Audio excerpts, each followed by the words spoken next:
The main character looking at the guy realizes that she immediately recognized him. In front of her is her idol who comes to her in her dreams. It's her kitten named Kylo, and she's finally met him. But at that very moment, the girl punches him in the face. And she thinks what just happened because she slapped her precious kitten Kylo. The girl also wonders why the hand moves on its own, and even 3 times in a row, so why hit so much. One day, she saw a similar comment on social media which recommended reading a novel called Boundless Splash. This comment also asked what people would do if they found themselves in a novel with their favorite character. The main character thought, why even think about such a thing? Of course, first she would lock him in her room and then feed him some goodies. She would stroke his head and let him rest and also feed him whatever he wanted and make sure that he had nothing to worry about. The girl looks at her avatar and realizes that her favorite character definitely deserves to be happy. However, now she does not understand why she hit her beloved and whether it was right. The girl then realizes that he took her hands, after which she screams at him to let her go immediately. Well, the lady herself thinks that he should not let her go, after which she screams how dare someone like him touch her with his dirty hands. The main character thinks they're not dirty at all, and she's so grateful that Kylo touched someone like her. But as if it weren't enough that she slapped her crush a few times, she also got rude. That's why she can't believe that she was reincarnated in a novel and that it must be a dream. The girl realizes it can only be him and then loses consciousness. The guy sighs. And then he keeps saying that there couldn't be a bigger villain, Princess Agnes Saint. She can be described in many ways, and this lady is the Emperor's crown jewel as well as the Queen of High Society and the most beautiful girl on the continent. She is also a ticking time bomb of the Imperial Palace, but in reality, she is just a princess who, under the influence of alcohol, began to riot in celebration of the end of the war. The guy realizes that she smells of alcohol and thinks what a pathetic lady this imperial family is, who neglects her too. At this time, several knights run up to Sir Gray and ask if he is okay. The guy simply tells the girl to be escorted to the palace quickly and understands that no matter what happens, he is in no position to say a word against them. Well, all this is unbearably sad. A little while later, the main character is in her room and thinking about what to do now. She was sure that it was a dream, but everything turned out to be too real and she hit her favorite as soon as she was reborn. And then she lost consciousness. And the worst thing is that she fell into an eternal sleep in her past life. It would be a shame to fall into an eternal sleep on the way home from the cafe after celebrating her favorite character's birthday, but the real reason why she was not alive now was more unfair. Someone approached the lady and asked if this was her first time seeing the goddess. The woman claimed she had come down because she had something to tell the lady. She's truly sorry, but her time to enter eternal sleep hasn't come yet, and it looks like there's a glitch in the soul-collecting system. The main character asked if her end of life was a mistake, to which the goddess replied that she was right. The girl wonders if she is really a goddess and then asks to send her back, but the woman apologizes and claims that her physical body has already rotted, so she cannot return her. The main character thinks how she can say such a thing after the man fell into eternal sleep by mistake. And if she knew that this was how her life would end, she wouldn't have put off the fan fiction for later. And what would she do with everything she ordered? But the goddess claims that she will still take full responsibility because it was her mistake. The main character looks at her, after which the lady asks if she wants to live a new life in the world she desires. It doesn't matter whether the world is real or imaginary. The goddess is interested in whether she wants to return somewhere. The main character understood that she had asked to be sent to her favorite character without even thinking about it. The lady asked to meet him, not to hit him, so you need to formulate your wishes as precisely as possible. But there is an even more serious problem, and that is that of all the characters, she became the villain Agnes Saint. The lady has light lilac silver hair and violet eyes as well as a beautiful face. This novella follows the struggles of Munchkin protagonist Raymond Spencer and unites fans of the genre. On social media, this is being called a great union of otaku and Agnes Saint, who is the heroine of the novel. This is a fan stalking the main character. It would be great if that were all. But for an ordinary fan, she is too fixated on her object of adoration to such an extent that at the ball in honor of the end of the war that took place yesterday, the lady asked if anyone other than Spencer had done anything special, and considering their plans to cut military funding because of Sir Spencer's reputation, how are they any different from parasites? The main character thinks that this is terrible, and she is talking such nonsense in front of the knights who returned from the Great War. And what's more, she came to the Black Knights completely drunk. The girl screamed that such insignificant creatures as they were only a nuisance to Sir Spencer, and that they were pathetic insects. With these words, the lady erupted into a scandal, and then a man appeared to calm Agnes down. It was Kylo A, former mercenary and commander of the Black Knights. This guy is a constant adversary of protagonist Raymond Spencer, and also an enemy of Agnes St. Kylo hated Raymond because of his inferiority complex stemming from his heritage. So every time they clashed, he cursed Raymond with all his might. This earned Agnes and Kylo the second most popular villains. The logical princess and the hot-tempered commander hate each other to the point of madness. But then the main character thinks why she, who is Kylo's biggest fan, became her. And that damn goddess made her Princess Agnes. So the girl thinks everything went wrong from the very beginning. On the second day after her rebirth, the girl realizes that fortunately, after that incident, she began to control her body herself. At this time, one of the maids asks if the lady has a headache, to which she replies that it is a little, and she thinks that she was transferred into someone else's body.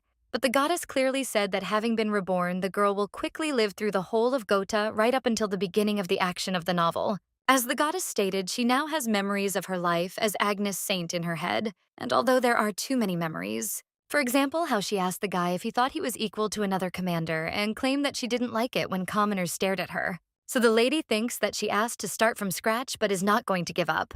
After which, she apologizes to one of the maids and says that it seems she caused inconvenience to the commander yesterday.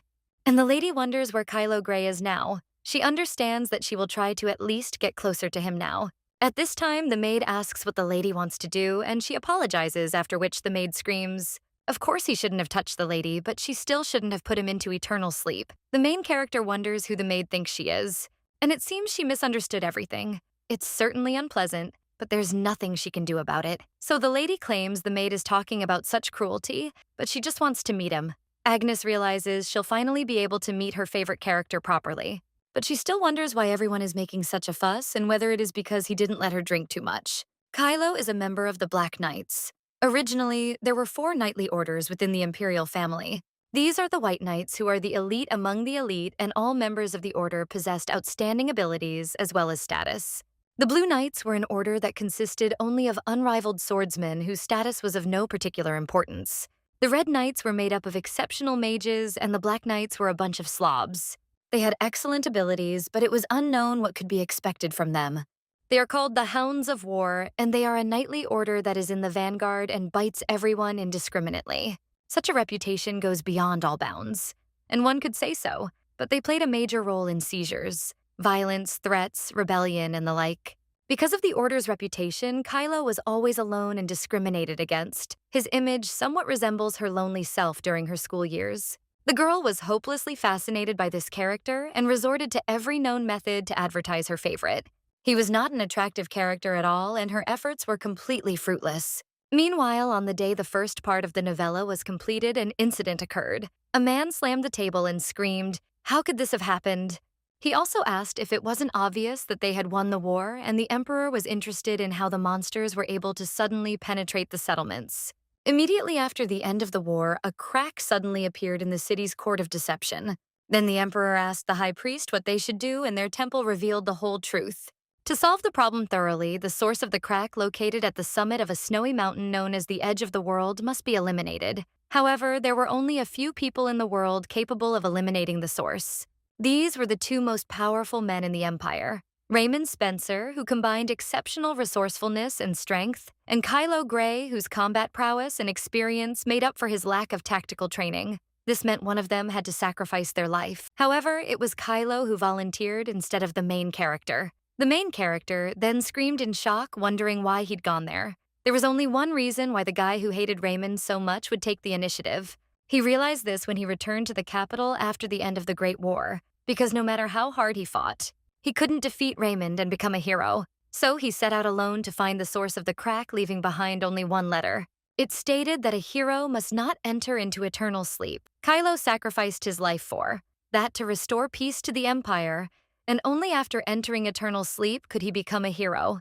At that moment, for the first time, people changed their opinion of the man they had been calling.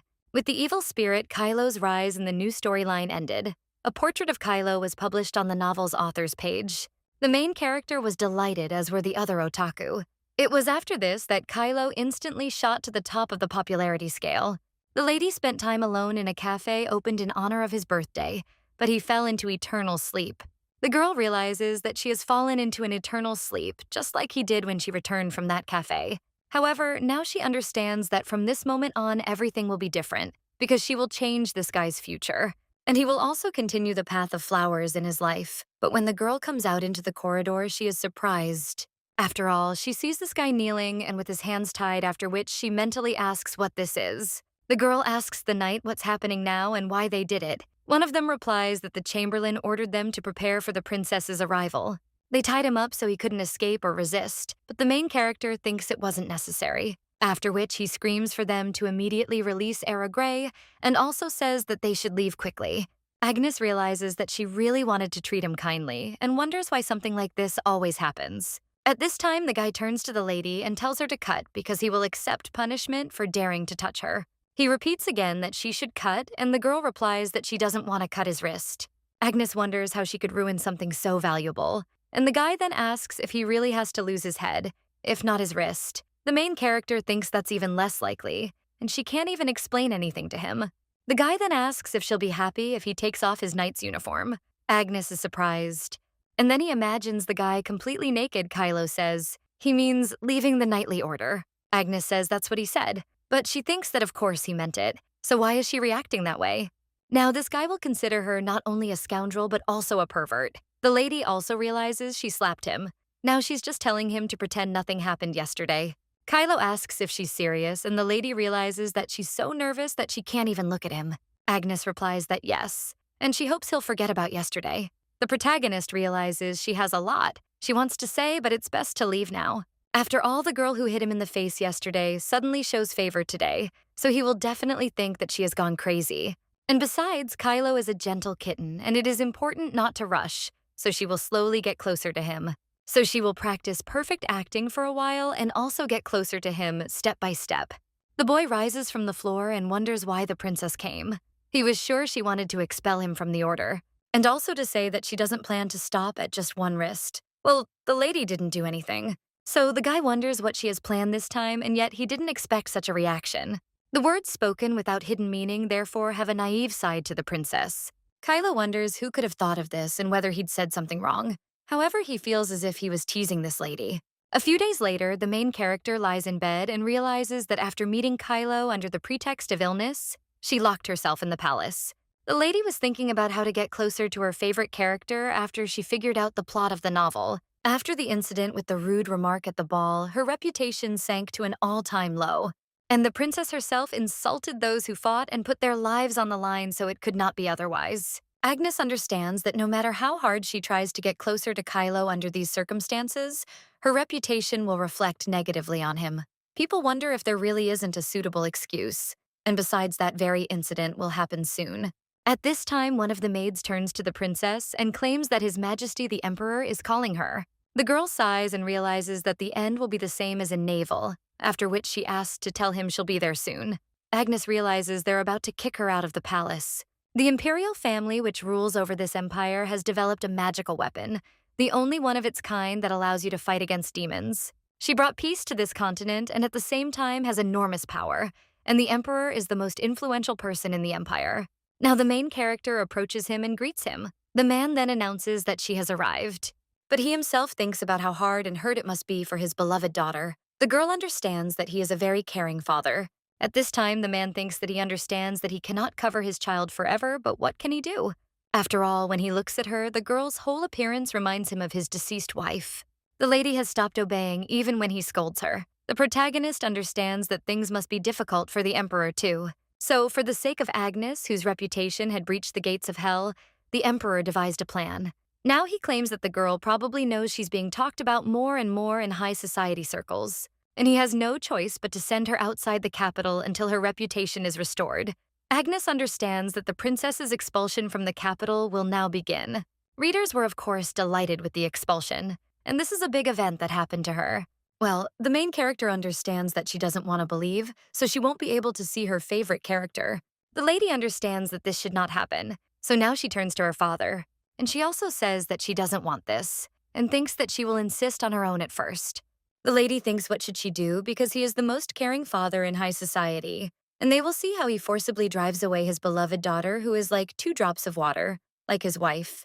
The man then says that if the girl doesn't do as he says, he'll have to make another decision. He also asks why she's not happy with this option. Agnes replies that she's happy with everything except leaving the capital and she has no desire to leave.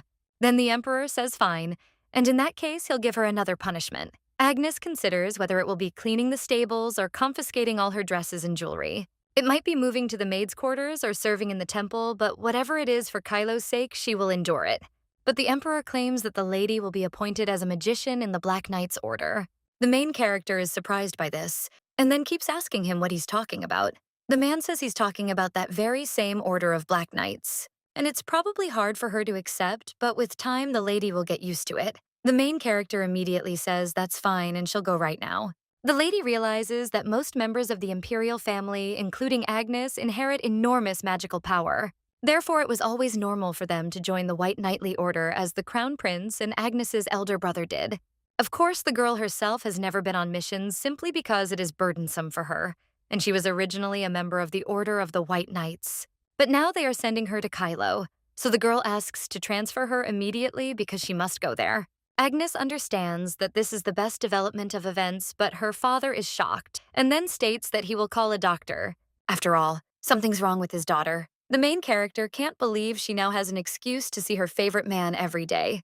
A little while later, someone asks if her interlocutor has heard the news. Yet, be that as it may, he thinks His Majesty has gone too far this time since a member of the imperial family will be in the Order of the Black Knights, something that has never happened before. Someone else says that yes, and she has a difficult character, but she is also smart, and given the immoral behavior of Her Highness, she does not consider His Majesty's decision excessive, and on the contrary, it can be considered her retribution.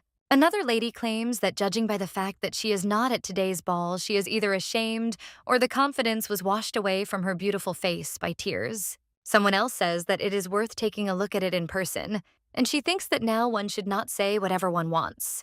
A blonde guy claims that people enjoy talking about others. This guy is a member of the White Knights named Sirius Melville. Well, another guy asks if they're wrong since nobles have been discussing each other for a long time. This guy is a member of the White Knights named Hugo Rodion. Sirius says they have no respect for ladies and he can't listen to it anymore. Hugo thinks that when it comes to girls, Sirius pretends to be a gentleman, but in reality, he's just a crazy pervert. At this point, someone asks where Sirius is. It turns out to be the White Knights' deputy commander, Diana Renew. The lady asks where the guy suddenly went, considering he was just there. The boy also sees a woman named Devon near the deputy commander. She is a member of the White Knights named Hazel Devon. This woman is the first candidate for the title of the novel's protagonist. Hugo at this time says that he explains that his friend left and said that he does not want to hear criticism from Princess Agnes. But he himself thinks that this guy is crazy about women. Diana says he's something else. Well, to be honest, she understands him. This lady is a childhood friend of Crown Prince Damien. The lady claims that Agnes is Damien's only sister. And no matter how fair the comments may be, she will never gossip about her friend's family. At that moment, someone else approaches them and says that heroes from the White Order have gathered there. This lady is a saint named Liliana. The girl also asks what interesting things they discussed. This lady is the second candidate for the title of the main character in the novel. Hugo claims that they were talking about Princess Agnes, and the girl asks if that is really true because she heard what happened to her, and would never have thought that His Majesty would make such a decision. Hugo replies that it's true, and that he didn't expect it either. Saint Liliana was a commoner. But one morning, she received a divine revelation and became a saint eyes riveted on a girl with neither power nor status. Never boded well. The disdain and ridicule of arrogant nobles. And also flirting was a common thing for her, but after the complete healing of several possessed people, her life changed dramatically because people began to revere her and admire her, which had never happened before. Having experienced a completely opposite attitude towards herself, Liliana gradually began to desire more and more. Now the lady looks at Hugo Rodion and understands that he is the heir to the ducal family. He has a good reputation in his order, but still the girl looks at other guys who are looking at her, after which she thinks this guy is no match for her. Hugo is a fan of the saint, and he asks if that's wonderful. After all, even the commander felt calmer, and the saint would no longer be unnecessarily picked on. Lillian asks if he talks about her, after which he claims that it doesn't matter to her. After all, Princess Agnes did not treat her virtuously. But this is quite normal since she was previously a commoner. At this time, the other guys say, what a poor saint she is. And the girl thinks that on the contrary, she is extremely grateful to the princess for making her look unhappy. Men are so simple. But the lady thinks what to do with it, because she is not going to date any of them. And yet she says, Isn't Devon the lady? She shouldn't be any more happy than she is. Lillian realizes that in this empire, there are only two men who are right for her. Diana, meanwhile, asks what the Holy Lady means. The girl realizes that one of these men is the crown prince named Damien Saint, and the second one is the guy who's just entering the room, a commander of the White Knights named Raymond Spencer. The Saint immediately approaches the man and claims they were talking about the princess and that Sir Devon will now feel safe. The blonde man asks why. The lady replies that Sir Devon is to the princess, but then she interrupts and states that perhaps she shouldn't mention it. She also looks at Lady Hazel, after which she asks him for forgiveness and claims that she is not yet quite accustomed to the noble style of speech. The guy insists the saint didn't say anything bad, so everything is fine. Hazel says honesty is a saint's virtue, after which the lady thanks him for his kindness. Diana sighs at this time and thinks that this lady is so openly entangling a man, and Hugo is such a fool and does not notice it. Meanwhile, Agnes, who is in the center of the commotion, sits with a cup of tea and knows nothing about it. The lady's maid at this time asks how His Majesty could make such a decision. And what if this wayward man named Kylo torments the lady? The protagonist thinks she'll continue to believe that Kylo definitely hates her, and she's sure he'll take this opportunity to really annoy her. But for some reason, this doesn't seem like something bad to her. After which the lady already imagines how the guy will say that he has never met such stupid subordinates as her. At this time, the maid turns to the princess and asks if she has a fever since she has turned red. The maid also suggests calling the doctor again and asks whether she should tell His Majesty that she is ill, and maybe he won't even send her to the Black Knights. But the main character replies that no, and that she is fine. Agnes realizes she's glad the maid is the only servant who isn't afraid of her, but sometimes she can be a burden. The main character says that even if they're a bunch of slobs, does she really think they can do anything about her? In any case, the war is won, and there's practically nothing else to do now. The maid believes that this is the case, and the main character claims that she has a headache, so Daisy can go, to which she agrees. The girl understands that, like the inhabitants of the Empire, she is still intoxicated with the joy of victory in the war with the demons. But this peace will not last long, but she knows where and when the topics will appear, and in 6 months she will save people in the Eastern region. After which she will claim that all this was made possible by Sir Gray's foresight, and all the credit will go to him. So the girl thinks this is the perfect plan, but at that moment someone else enters the room. The maid greets His Noble Highness the Crown Prince there, and the main character wonders if it really is him, after which she asks why the guy didn't warn her that he was coming. The Crown Prince at this time tells Agnes that she has, as always, an unceremonious greeting. A little while later, the man walks through the garden and says that Agnes is acting strange. The Emperor also claims that the doctor says that everything is fine with her, but the lady was not stubborn when he forbade her to attend balls, and she accepted the transfer to the Order of the Black Knights calmly. So he asks the guy if he thinks something could have happened to her. Demian, meanwhile, thinks Agnes has always been out of her mind. Well, the man claims the lady was definitely bewitched by a strange magical book that has recently become popular in high society. Demian asks his father to calm down and insists the lady wouldn't have gone so crazy. The Emperor says that he wants to ask the guy to personally go to her and assess her condition. After all, he is her only brother, to which the guy agrees, and states that tomorrow he will find a minute and also visit her. At this time, the main character asks why he didn't warn her that he would come. The guy realizes that it doesn't look like she has a strange book. Demian also turns to the maid and says that she is probably a young lady from the family of Duke Rodion. The guy claims that he would like to talk to his sister and asks if the lady could leave them alone.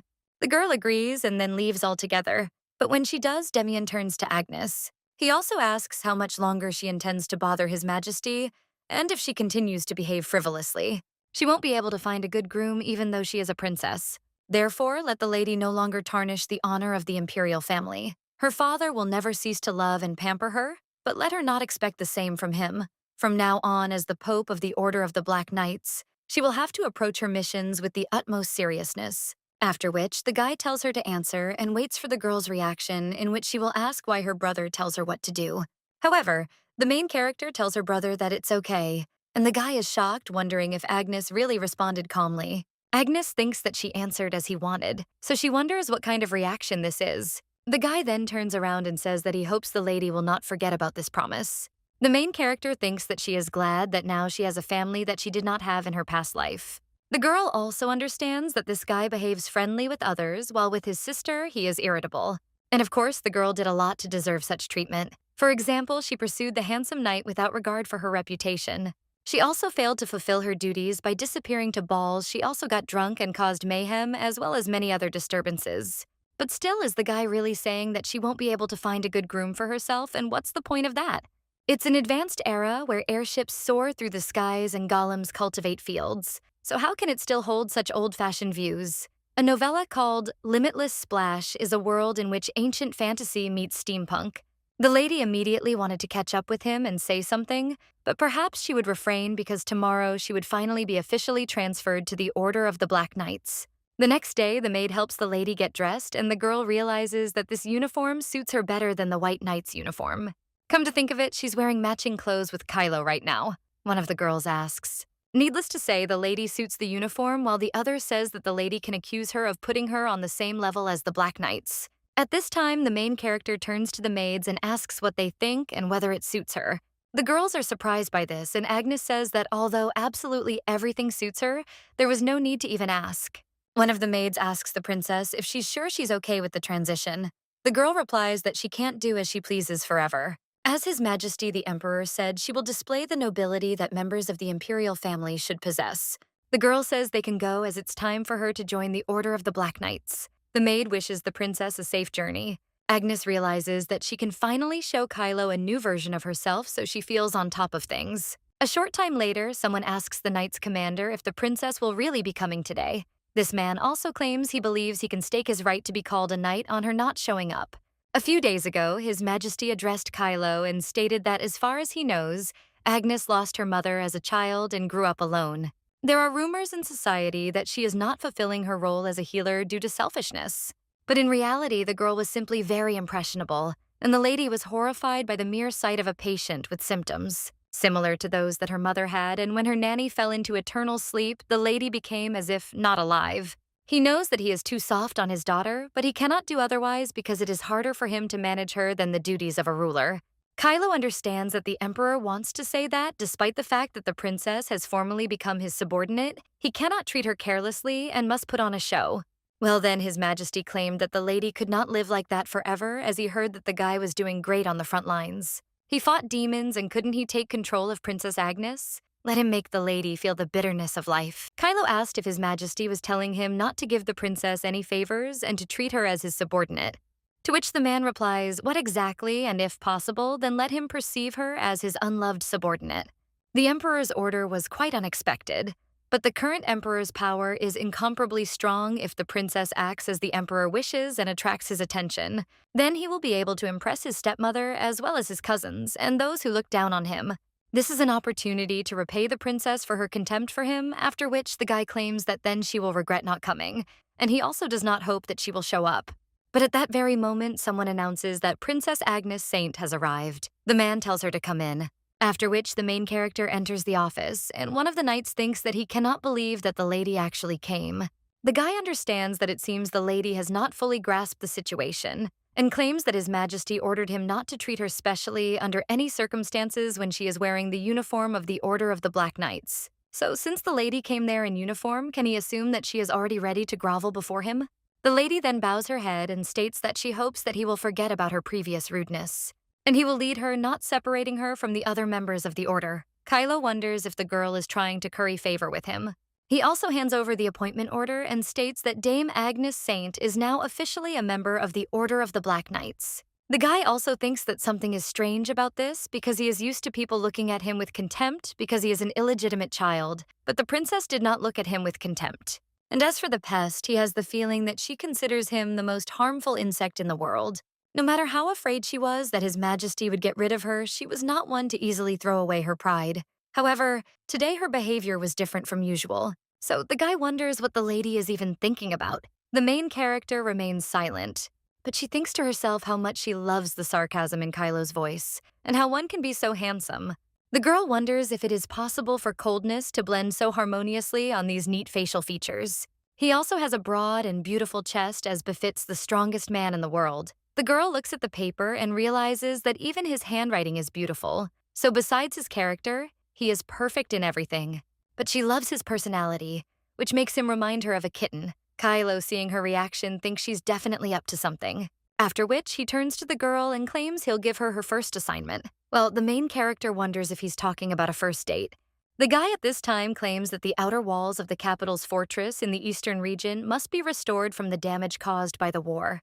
However, before the builders begin work, the Black Knights will arrive and check for any remaining monsters. So the girl will go there alone. She knows nothing except how to dress up and look in the mirror. Therefore, he is interested in how well the lady will cope with this task, and a small pistol is provided as a weapon for her. Agnes thinks that sending out a healer mage, not a combat warrior, and giving him only one small pistol is the same as telling her to fall into eternal sleep when she meets a monster. But the lady thinks it doesn't matter because she was thinking about going with Kylo, but ended up missing out on a date with him. Kylo, meanwhile, thinks she's understandably afraid, but the lady merely asserts that she will do everything and then leaves. Then another knight turns to the commander and asks if everything will be all right.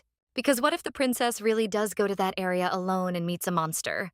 The guy replies that he doesn't know, and if the lady is truly frightened, she'll cry and beg his majesty for help. Kylo realizes he deliberately didn't tell Jeremy anything. When he arrived in the area to visit the arrested members of the Order, the patrol had already concluded. He refrained from making an official announcement for the sake of the princess's successful debut. And in the empty village from which all the inhabitants were evacuated, buildings remained touched by the horror of war. Well, what's more important is that it builds up the anticipation that someone might jump out at you. Having experienced this firsthand, the princess will no longer be able to be rude like before. The guy understands that, to be honest, if there hadn't been an order from the Emperor, he wouldn't have gone so far with a child who had only recently reached adulthood. In any case, nothing dangerous will happen, so it doesn't matter after which the man tells the other knight to step. At this time, a member of the Order of the White Knights is outside the door. He asks in shock what it is. A little while later, he approaches Raymond and claims that Kylo Gray has gone completely crazy. Raymond says that Sirius came for the report and asks what he is suddenly talking about. Agnes to the A15 area alone because he hadn't been checked yet. Moreover, when he looked into the armory, just in case the princess was given only one small pistol, Raymond says it's true that there is a desire to take all the laurels for himself. Kylo Gray caused a little trouble on the field. He skillfully held the line and got off with a light punishment, so he is not one of those who acts without thinking about the consequences. And he can't be so blinded by power as to incur the Emperor's wrath. So the boy asks if this doesn't look like a plan to discourage the princess. But Sirius says that there is still a possibility, and that if the princess is seriously hurt, he wants to go check it out too, but he has to go on patrol now. Raymond sighs after that and says, okay, he will personally look after the princess, so let the guy go on the mission. The young man asks the commander if this is true, after which he tells him to say something to Kylo Gray because he believes that the Black Order is on par with the White. When this guy leaves, Raymond sighs and thinks how much longer he will have to solve the princess's problems. When she was transferred to the Order of the Black Knights, he felt relieved that he no longer had to deal with her nonsense. But he was brought in on the very first day of her transfer, and perhaps this time it wasn't Kylo Gray who was responsible. And Princess Agnes, her reckless interest and selfish courtship, he was tired of them. So now he'll definitely do anything to escape the princess. A little while later, the main character is already on horseback and realizes what it's like there. At this time in the office of the commander of the Black Knights, someone reports that those who left yesterday for the A15 area are currently returning. The guy then asks him what he's talking about and didn't they finish yesterday, to which he replies that he just sent a preliminary report. It's a pain to deal with this. After returning, Kylo yells out what he's talking about, and the man replies that the night I went on patrol with him yesterday suddenly made a fuss and said she'd lost her cat. And also she was in his clothes, so they stopped searching and returned, so they will have to go back there. Kylo is shocked after this and thinks that they shouldn't have been trusted if the search isn't over yet. Then the princess is now in danger. A little while later, she is already approaching this area. One of the knights asks why the princess came there.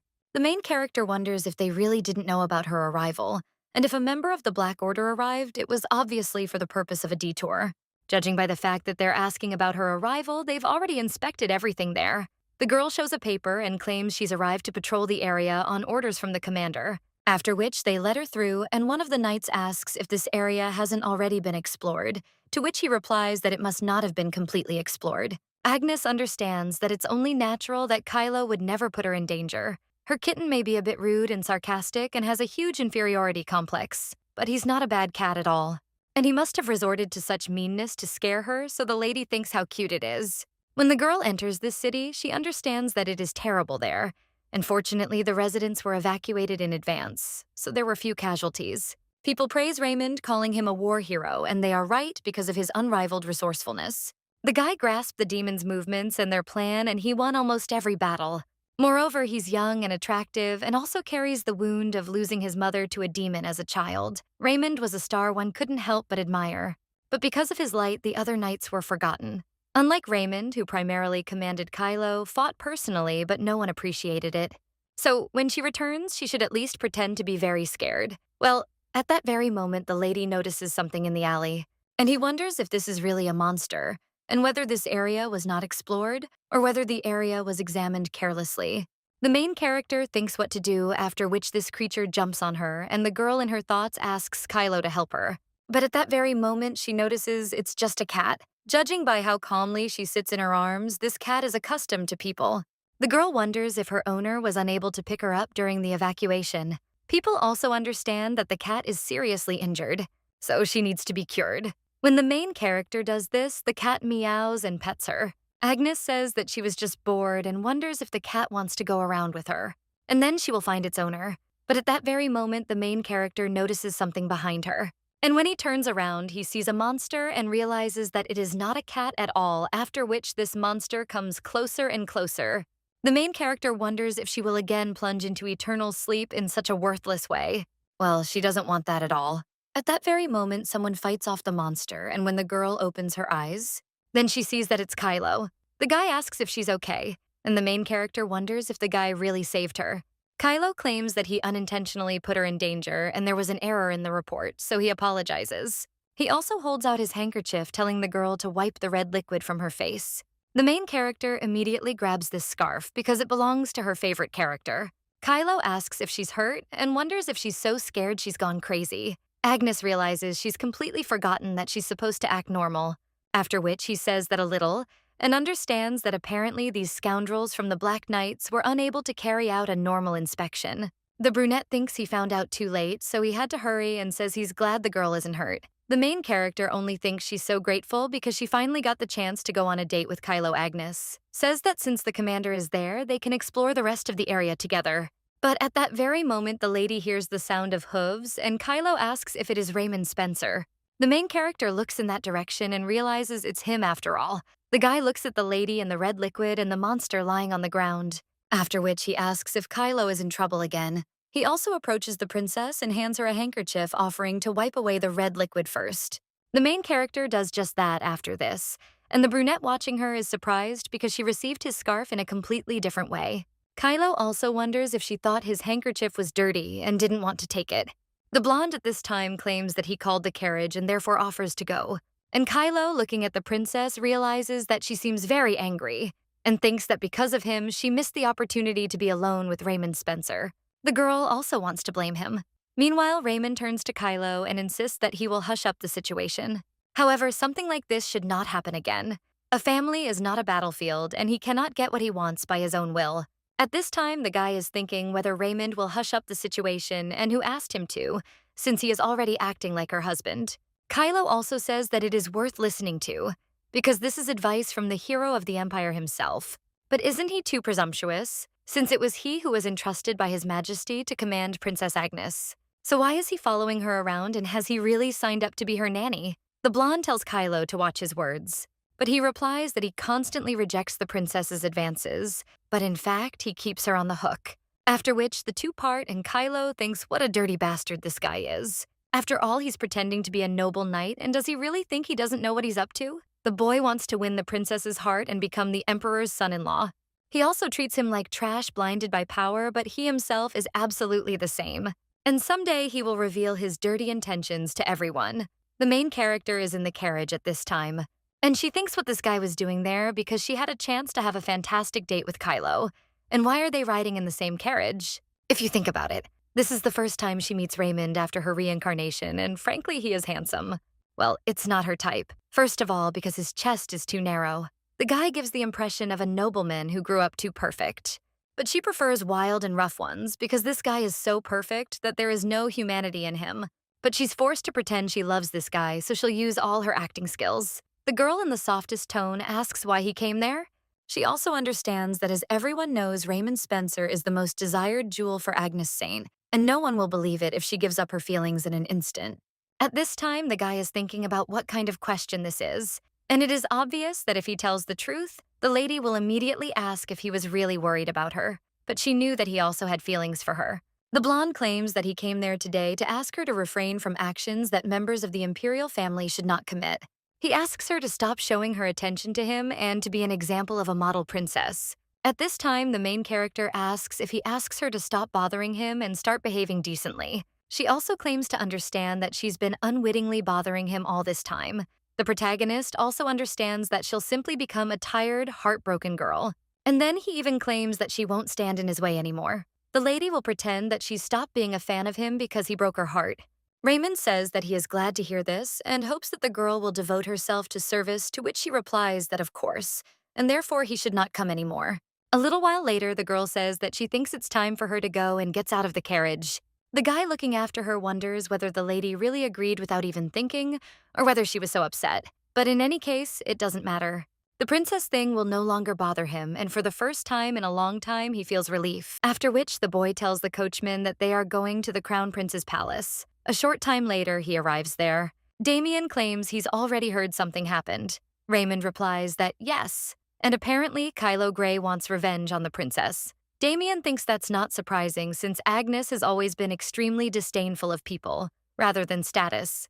However, he cannot fall for what His Majesty has allowed, and it is necessary to deal with Agnes. First of all, he asks if the guy says that Agnes will not bother him anymore, to which he replies that yes, but the lady's tone wasn't particularly sincere. Damien says the lady has a tendency to talk nonsense. Raymond says that because of this, she will one day become a great obstacle for His Highness. The boy realizes he's right. Agnes is a ticking time bomb, and no one knows when or where she'll explode. She is not one of those opponents that requires a lot of effort to eliminate, but she is a hindrance. Agnes is an arrogant and luxurious barrier. He hoped that the lady would soon get married, but the proud people of the empire. He would not be pleased if a member of the imperial family married a foreigner, so he searched within the empire for the best man who could be a match for Agnes. This man is his most trusted servant and close friend, so he believed that there was no better option than Raymond Spencer, but he is the one his younger sister is in love with. At this time, the blonde asserts that the nobles also do not treat the princess very well, and that something that tarnishes part of the imperial family cannot be allowed. But Damien wonders if this guy is being too rude. Damien realizes that even he sometimes whines about Agnes's antics. Well, he is her older brother, and a stranger is a completely different matter, after which the guy claims that Agnes said that she would not bother him anymore. So he shouldn't deliberately criticize her in his presence. Raymond replied that he understood. On that note, the conversation between them ended, but the incidents involving Raymond didn't. At the same time in the palace, the maids turn to the princess and ask what happened to her. After all, her hair is tangled from the fall, her clothes are dirty, and there are traces of red liquid everywhere. One of the maids asks if the lady encountered a monster during the mission, and another asks if she is injured. The main character thinks that her maids Emma and Chloe are known for spreading gossip faster than anyone else, and in this case, this is her chance to improve Kylo's reputation. The main character claims that something terrible almost happened to her, but thanks to Sir Gray, she stayed alive. The girl understands that if they spread the word that Kylo saved her life, everything will be fine. But then one of them asks if it wasn't his mistake that put the lady in danger. And if the commander had done his job properly, then nothing would have happened, after which the main character thinks that this is not what she meant. The purple-haired maid asks if one or two people from the Knight's Order were not arrested for their actions, and more. Passing in front of the Order building, she collided with Kylo Gray. He not only didn't say hello, but even looked at her angrily. Therefore, such a person cannot be trusted. The main character, meanwhile, thinks that Kylo is simply inexperienced in communication, and this may seem unexpected, but Kylo's reputation is just as damaged as hers. To improve his image, a long-term plan is needed, and the girl claims that she thinks she was wrong about Sir Gray, because contrary to expectations, he is loyal to his beliefs and really saved her. Well then, one of them claims that she heard that the lady returned with Sir Raymond, and the main character thinks that the plan will still be implemented. After which she asks him not to mention Senior Spencer in her presence at all. One of the maids, shocked, asks if something really happened between them. They also ask the princess to tell them, to which she replies that she cannot describe everything in detail. But she too can be hurt, and she's tired. Agnes realizes it's time to play the role of the tired, heartbroken girl. Agnes claims that she needs to rest because she is covered in red liquid and feels unwell. Then one of the maids tells the princess that of course, and that she should go to bed quickly and not worry and have a good rest. At this time, the main character is thinking about how her cute little chicks can fly and spread rumors. However, the reality was slightly different from the girl's expectations. At this point, the maid asked what had happened. After all, the princess who always talked about Sir Spencer no longer wants to do this, and something serious has definitely happened. Well, then, the other maid says that she knows that the princess is kind to her people. They too had a hard time because of her temper, but the advantages of working in the palace are enormous, particularly since the things the princess gave Sir Spencer don't count. Then another maid asks if she's implying that Sir Spencer did something. And another one says that if he suddenly lost control and resorted to cursing, he could have called the princess names. Another maid asks if that's really true since Sir Spencer couldn't have done such a thing. But then her interlocutor tells the girl to think for herself because until now this guy has repeatedly rejected the princess, but she has never been depressed to such an extent. And if the princess was so hurt, then something more than a simple rejection had surely happened. Then the girl asked how the knight could do such a thing, how he could take everything from her and hurt her. The rumor Agnes had been hoping for was that the princess had buried her feelings after Raymond had hurt her. Well, it was slightly distorted by two gossips, and a little while later, one lady says, "It's amazing how such a decent man could do such a thing." Another claims she didn't even think he was capable of saying such a thing. After all, he said that rather than marry her, he'd rather marry anyone who had fallen to the ground. They say he declared that a lady was more suited to a gutter than a palace. And suddenly, Raymond Spencer became the one who, with unspeakable rudeness, drove a large nail into the princess's heart. And this rumor reached an unexpected ear. The emperor is now thrashing under the throne, screaming, "Did that damn Spencer really hurt his daughter?" That's why he says what a scoundrel he is. The servant asks His Majesty to calm down as this source is unreliable. But the man doesn't listen to all this and understands that the Spencer family is full of such impudent people as father and son. The Duke's family is one of the 4 ducal families of the empire, and it is so prestigious and wealthy that no one can do anything to it. However, he has long harbored hatred for this Duke Spencer because he is the Empress's first love. That is Agnes's mother. The man thinks that, moreover, he showed up at the wedding and called for her to be stopped. Some of the Empress has already given up her feelings for him, but he still can't calm down. Damien had befriended him without his knowledge, and he had even confused Agnes. And so, his sweet daughter would become this scoundrel's bride. He would never allow this to happen, and he didn't even want to imagine it even if the sky split and he fell into eternal sleep. Until now, everything had been fine, and he believed his son would be different from his father. But how dare he hurt his daughter's heart, after which the man only replies how vile and wicked he is. The butler asks His Majesty to calm down as this could be a good sign. The emperor asks what he is talking about, after which the man claims that based on the words of the maids, the princess was grief-stricken and even ordered that his name not be spoken anymore.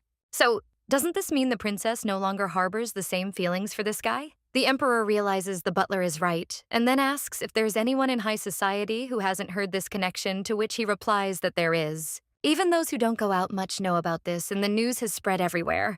Meanwhile, Kylo wonders if this scoundrel really insulted the princess. A little while later, the boy is training, after which he hears someone calling Spencer's name, and when he turns around, he realizes that he didn't like this guy from the very beginning. He has a high-status education and knowledge, everything he desired but never had Raymond possessed from birth. And even in this situation, he treated him who had nothing and who had to go out of his way to get by like trash blinded by power, as if someone who desperately clawed their way back from the very bottom is unworthy of understanding. Now the boy wonders if this bastard really insulted the princess, but he is vile and despised, the commander of the Order of the White Knights who is obliged to protect members of the imperial family. He treats one of them not only as a tool, but also as someone beneath him. But why the one who always pretended to be noble? He suddenly dropped his mask, and was he really angry because something irreparable almost happened and took this anger out on the princess? Well, then the guy wondered if the princess was really crying because of him. He thought he'd be happy if this arrogant one cried. But knowing that his mistake was to blame for this left a heavy, unpleasant feeling in his chest. He also didn't want the emperor to expel him because of this, so he had to make a formal apology. But there's a problem, and that's that he doesn't know how to communicate with girls. He's a man of low status. And besides those moments when he's wearing the Order's uniform, he can't voluntarily go to the princess. So the boy ponders what to do. But at that very moment, someone knocks on the door of the room, and Kylo tells that person to come in. It turns out to be the main character, after which the guy addresses her by name, but at the same moment he gets over it and calls the girl Her Highness. The main character wonders why he didn't address her as Dame Saint and whether it was because of her cape. The maids made a big fuss about putting a cape on her, and she can't believe that the guy thinks she's supposedly out of shape because of one layer of fabric, which is why Kylo is so simple-minded. At this time, the brunette turns to Her Highness and apologizes for the fact that due to his carelessness, he put her in danger. He also promises that such a thing will never happen again. The protagonist understands that she didn't come to listen to this. But since Kylo said this, should she play along? The lady says that if this happens again, he will be severely punished. But in her thoughts, the lady adds that, for example, he'll be sentenced to life imprisonment in her arms. The guy then thanks the lady for her mercy. The main character asks what's going on with the area where the patrol wasn't completed. The guy thinks the lady suddenly addressed him as commander and wonders if this means they'll now be communicating according to the order's rules. Kylo claims that the person in charge, Sir Victor Craven, completed them. The protagonist then asks where her next mission will take place. But the brunette replies that there will be no tasks for a while, so she can take part in training, to which the lady agrees. The young man says he hasn't had the chance to introduce her to the other knights, then says he will introduce her and let the lady follow him. Agnes realizes she's curious about them. A short time later, Kylo brings the lady into the room and says he's sure they all know Her Highness Princess Agnes. She will now work with them as a Knight of the Black Order. The main character says that she is glad to meet them, and although initially this authority was granted only to Sir Gray, she allows everyone when she is in uniform to address her as a knight, after which one of them says that he is glad to meet you, and his name is Victor Craven. Another girl is also welcome, and she says her name is Ana Monteros. The main character, looking at these two, is surprised, and he asks if they really only have 2 people in the order, to which he replies that of course not. One of them robbed a bank during the war. Another tried to take advantage of the opportunity to put his enemy into eternal sleep. A third wanted to create a magical instrument from the demon's undead body, and so on. Most are now in prison, and the rest are on missions and are present there in 2 numbers. But there are 6 of them in total. The main character thinks he managed them well. And the guy says that they should organize their own training, and the girl wonders if he is really leaving. But she thought that after her appearance, Wordy would not be with him every day, and nothing she had planned would come to fruition. At that moment, someone addresses the lady, and when she turns around, she sees that it is Anna. The lady also notices the cat in her hands and realizes that it turns out to belong to her. Meanwhile, the black-haired lady tries to thank the main character, who thinks the girl is speaking so quietly that nothing can be heard. She then asks what she's saying, but Anna immediately hides behind the sofa. Agnes asks if she scared her and then apologizes. The protagonist realizes that people who become zombies because of monsters or demons have blackened bodies and red eyes. Because of this, ladies with black hair and red eyes often became targets of persecution after the demons appeared. Agnes wonders if that's why she's so shy, and then asks if the girl's cat's name is Coco. It's such a beautiful name.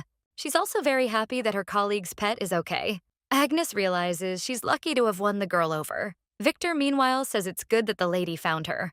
But the main character turns to some object and realizes that all this time she was worried about what kind of brutal weapon it was. After which, the girl asks whose weapon it is, and the man takes a giant sledgehammer in his hands. He also says it's his. The main character says she understands and asks whose it is, and if they could put it aside for the duration of their conversation.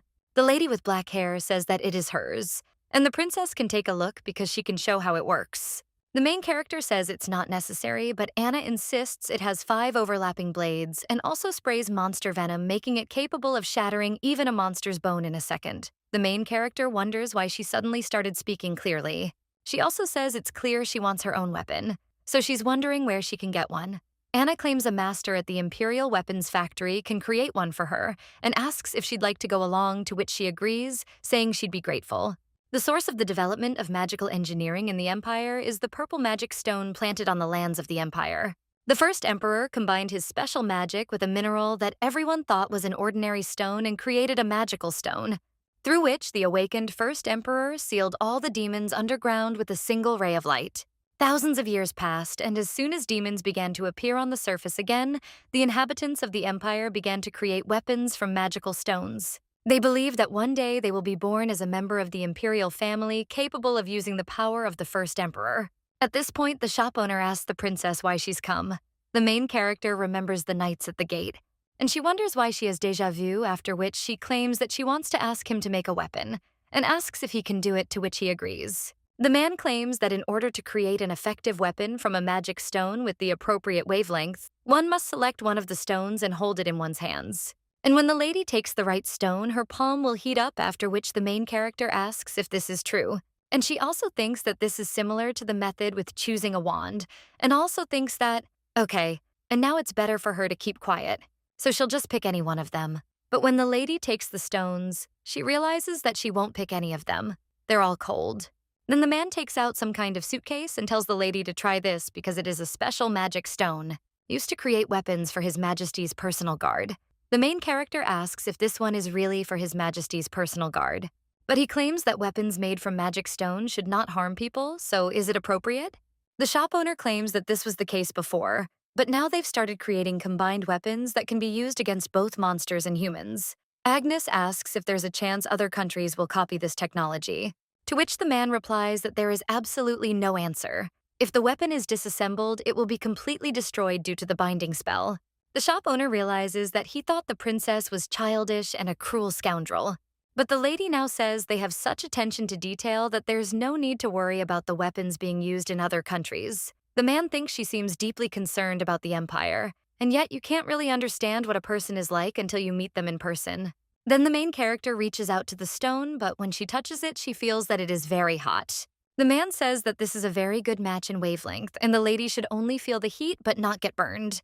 He also asks what form the girl wants the weapon in, and then he realizes that she really doesn't have any trace of a burn. She also considers what kind of weapon she wants. Agnes realizes that since she's in a world that combines magic and steampunk, she'll need one. She thought a staff and a gun would be a great option. She was worried they'd be able to accurately replicate her wish with a staff-shaped gun. But it looks wonderful in light. Anna says the lady seems to be adjusting quickly and will show excellent results in a real fight. The main character says that yes, and when the task appears, she will be able to complete it.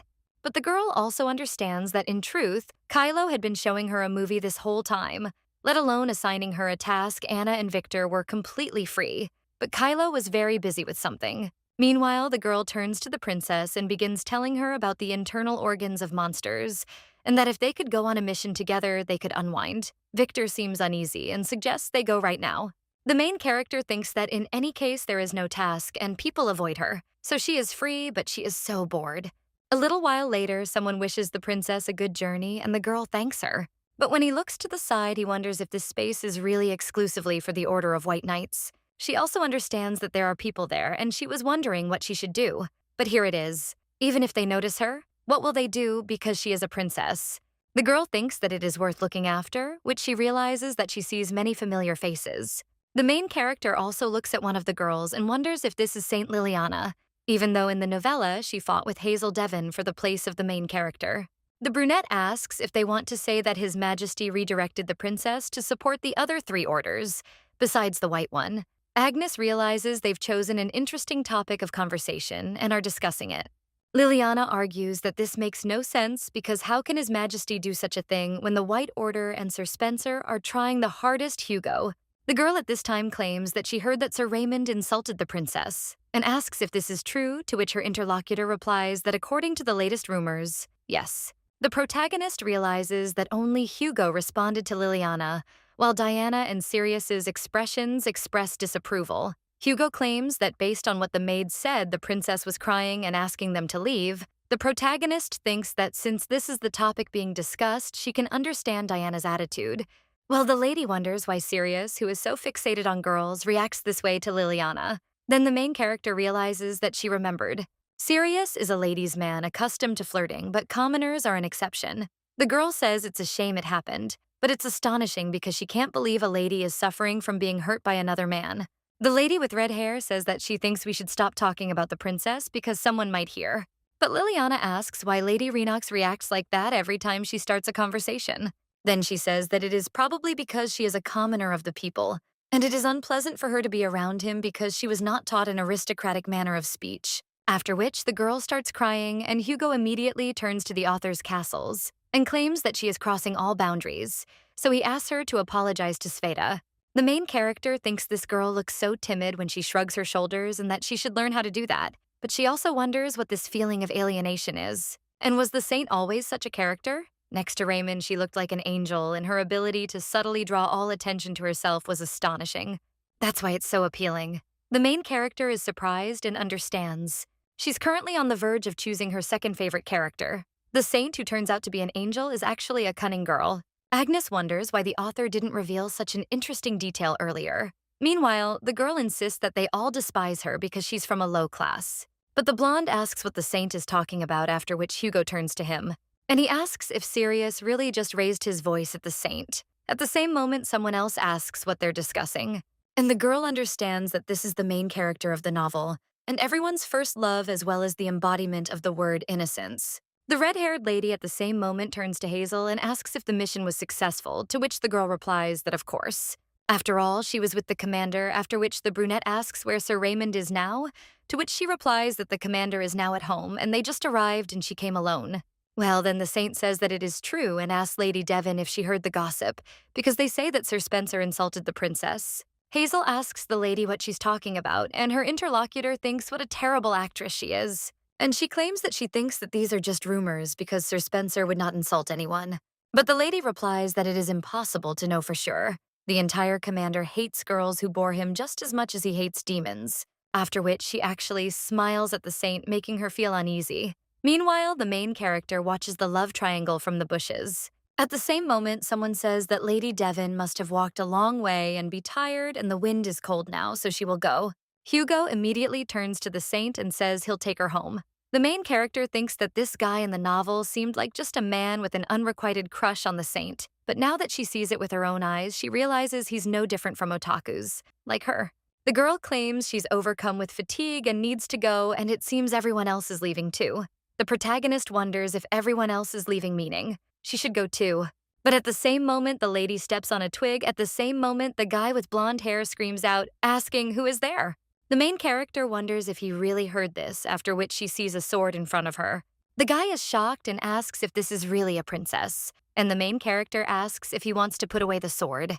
After which he does so and apologizes but asks if the lady heard everything. The main character thinks that this is a problem because she heard gossip about herself, so she wonders what will happen next. Agnes asks him not to tell anyone that she heard everything, because she does not want to create even more problems. The guy at this time looks at this detached behavior and thinks, if this is really true, he talks about the day of her first mission and Sir Spencer. Meanwhile, the main character convinces herself that she's been wounded and her heart is broken. The guy claims there's a rumor that this guy said it's better to marry trash lying on the ground than her, and that her place isn't in the Imperial Palace, but in a ditch. Meanwhile, the main character wonders how history turned out this way, and how she only planned to become a broken-hearted girl. After which, the main character claims that he didn't say anything like that, and the blonde asks what he said then. Agnes is thinking about what answer she should give, because if she tells about it, the guy will not believe that she has stopped being a fan of Raymond. But if she lies, her conscience will eat her up, and when the truth is revealed, her reputation will fall even lower, and then she will set up Kylo. So the lady says she doesn't want to remember that day, and the blonde man wonders if the rumors are true, and Her Highness wants to protect the commander. Meanwhile, the main character is silently apologizing to the protagonist and thinking that the majority will still side with him, so he should hang in there. At this time, the lady tells him to keep today's secret in any case, and then leaves. But the blonde insists that this can't be and that the commander really did this. A little while later, the Knights of the Black Order head down the corridor and then see the commander. The man asks if they went to training, to which they answer that they did, and Victor claims that they tested the new participant's weapon together. Kylo asks if the princess went with them, and just in case, he will ask if the lady bothered them. Anna replies that no, after which she claims that she is a good person and is always kind to her cat. The guy wonders if the girl is really making fun of people she doesn't like but is kind to animals. Anna claims that she even listens to stories about monsters, after which the guy thinks that even he finds it hard to listen to them. Kylo says that maybe they misunderstood something because the princess couldn't have done it. But at the same moment he stops and thinks that compared to him, these two have no status in the palace. They care about nothing but themselves, and perhaps they are the only ones who can look at what's happening in the palace without bias. And besides, the princess he had been watching for several days did not seem like a bad person. At this time, Victor says that the commander does not often leave his office and asks why he decided to do this now. The young man understands that soon these two will see the princess's true face, even if they don't want to. He claims he has news for them, so they should tell Lady Saint about it when they meet. And he will give her a new task, and all the capital knights of the Black Order, including him, will go. At this time, the Knight of the White Order, Sirius Melville, reflects on the fact that as a child, he often visited the palace. Because His Highness was a page, Princess Agnes, whose sex he saw then was always unusual. She was impudent and spoiled, and when something didn't go the way she wanted, the girl got angry. But as time passed, he realized that she did all this to beg for attention and love. When she was still a baby, she lost her mother and nanny. Her father was always busy, and her only older brother was cold to her. Because of the difference in status, she cannot make friends, and when everyone she was close to distanced themselves from her. The princess was left completely alone, and those who were constantly with her could not hate her, because they know about her loneliness, and even the commander knows about it but cannot be more lenient. He also can't believe that he is able to express himself like that, but then the guy thinks that it's worth thinking about it. And he wonders if on the day of the princess's mission, he really did harass the commander, advising him to go see her. And if he hadn't sent the commander to the princess, they wouldn't have met then, and the princess wouldn't have had to endure all those insults. Sirius wonders if all this happened because of him and what he should do now. The main character is at the palace at this time. The Emperor looks at his daughter and realizes that he has not seen her for a long time, but it seems the lady has become thinner. So he's wondering if it's worth it. He's informed that his daughter faithfully attends the Black Knight's training every day without fail, and entrusting Agnes to Kylo Gray might have been the best decision. The man also wonders when his daughter became so serious. The main character thinks that the Emperor is apparently having strange thoughts, but she looks that way for a different reason. After which, the lady tells her father that she will go because she needs to get up early tomorrow. To prepare for the mission, Agnes realizes that this is finally the mission she's been waiting for. The girl realizes it's time to say goodbye to the days when all she could do was sniff Kylo's handkerchiefs. She'll be traveling with her beloved for 4 whole days and nights. She's so excited she hasn't slept for days, but she's not at all tired. Agnes realizes that for today, she took with her a mini camera which she hid under her cape. The girl also notices that the White Knights have brought carts and wonders if they are also leaving today. As she heard the White Knights have the closest region and the Black ones have the most distant one, and why do they need so much baggage? After all, they are really moving. The girl understands that during the war, they blamed everything on those who stood on the front lines, but now they are forcing them to go to the very farthest reaches. So everyone was distributed, and it is obvious that the leader of all 4 orders should be the commander of the White Knights. Come to think of it, it's a shame the rumor didn't spread further. Well, when the blonde guy moves on, he even sees the main character, which makes him a little surprised, and the girl wonders why he's staring at her. Then she turns around completely and thinks that she doesn't care about Raymond, so she'd better go to Kylo. Then the main character sees him and the guy says, "She's arrived. Since everyone's here, he'll explain again." They are heading to the area that suffered the most damage during the war. After providing psychological support and treatment to the evacuated local residents, a thorough inspection of the village is needed for its subsequent restoration. That is the mission's primary goal. Since the scale of the territory is large for a long journey, they will be accompanied by soldiers. Therefore, if everyone is ready, then they can quickly go, to which the main character replies yes. And the guy, seeing how joyfully she's acting, wonders if the lady is really treating this all like a picnic. He claims it won't be a simple task, and there will be monsters like the one who attacked her back then, but now they'll be coming out in groups. The main character asks if this is true and wonders if she should then stay closer to him to avoid danger. The guy is surprised by this and wonders if this means he should try to prevent what happened from happening again. And does the lady really say that if she gets hurt, her dad won't sit idly by? For a moment he thought he might be biased, but the lady was not an easy girl, and Princess Agnes was. At this time, the main character turns to the commander and asks why he is standing there.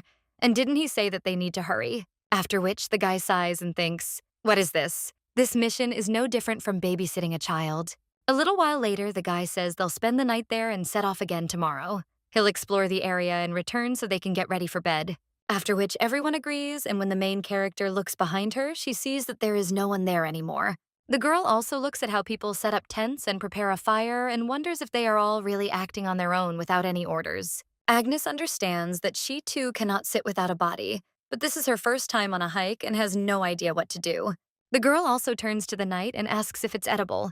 The boy then asks what the lady is talking about.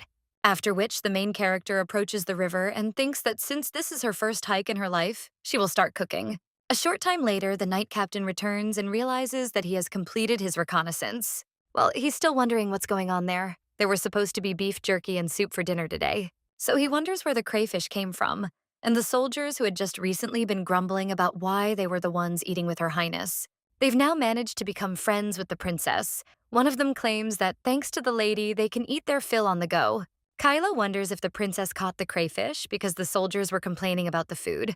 Well, he thinks that's absurd and a waste of manpower. And yet the lady truly believes they're on a picnic. Meanwhile, one of the knights insists he thought such delicious food could only be found in expensive restaurants. Meanwhile, Anna is trying to clean a crayfish and Victor asks if he can help her. The main character also eats these crayfish, after which the guy sits down next to them, thinking it's better than lowering their morale. After another day of walking, the Order of the Black Knights reached a refuge near the SP4 district. One of them asks if they've heard that the Order of the Black Knights will be arriving today with the princess. One of the residents asks why the princess is coming, and they say that the saint is heading to the capital, and there is no one in their village with demonetization.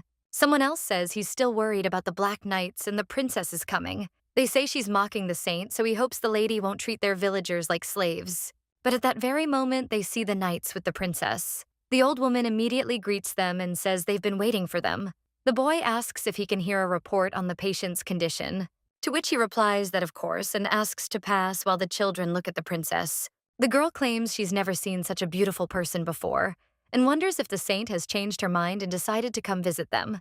Well, her friend says the saint has black hair, and then the lady asks who it is and if it's really a princess. And the girl asks if a princess can really come on horseback, whereas she would come in a carriage. At this time, the main character gets off her horse and asks the guys where their sick people are, after which one of them claims that the main character is in that house and thanks them. The girl realizes that demons spread two diseases, one of which is demonization. This disease causes a person's skin to turn black. They lose their mind and they attack people like a monster. Only a saint can heal a dismantled person, and two disease does not change a person like demonization. However, it is incurable and causes necrosis throughout the body, so even the saint's cleansing is unable to cure a person.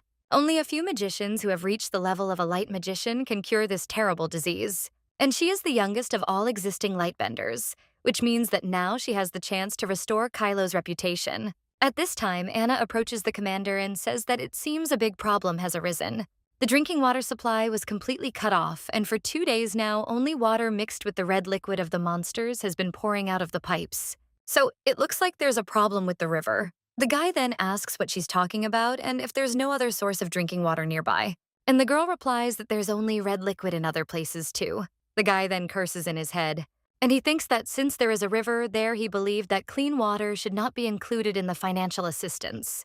Well, if you think about it, Princess Agnes is a magician capable of providing purification, and she has never used this power for the benefit of others, so the guy is wondering if she will agree to cooperate.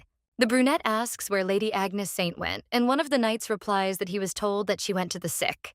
Kylo is surprised by this and realizes that she seriously cannot be left unattended for even a second.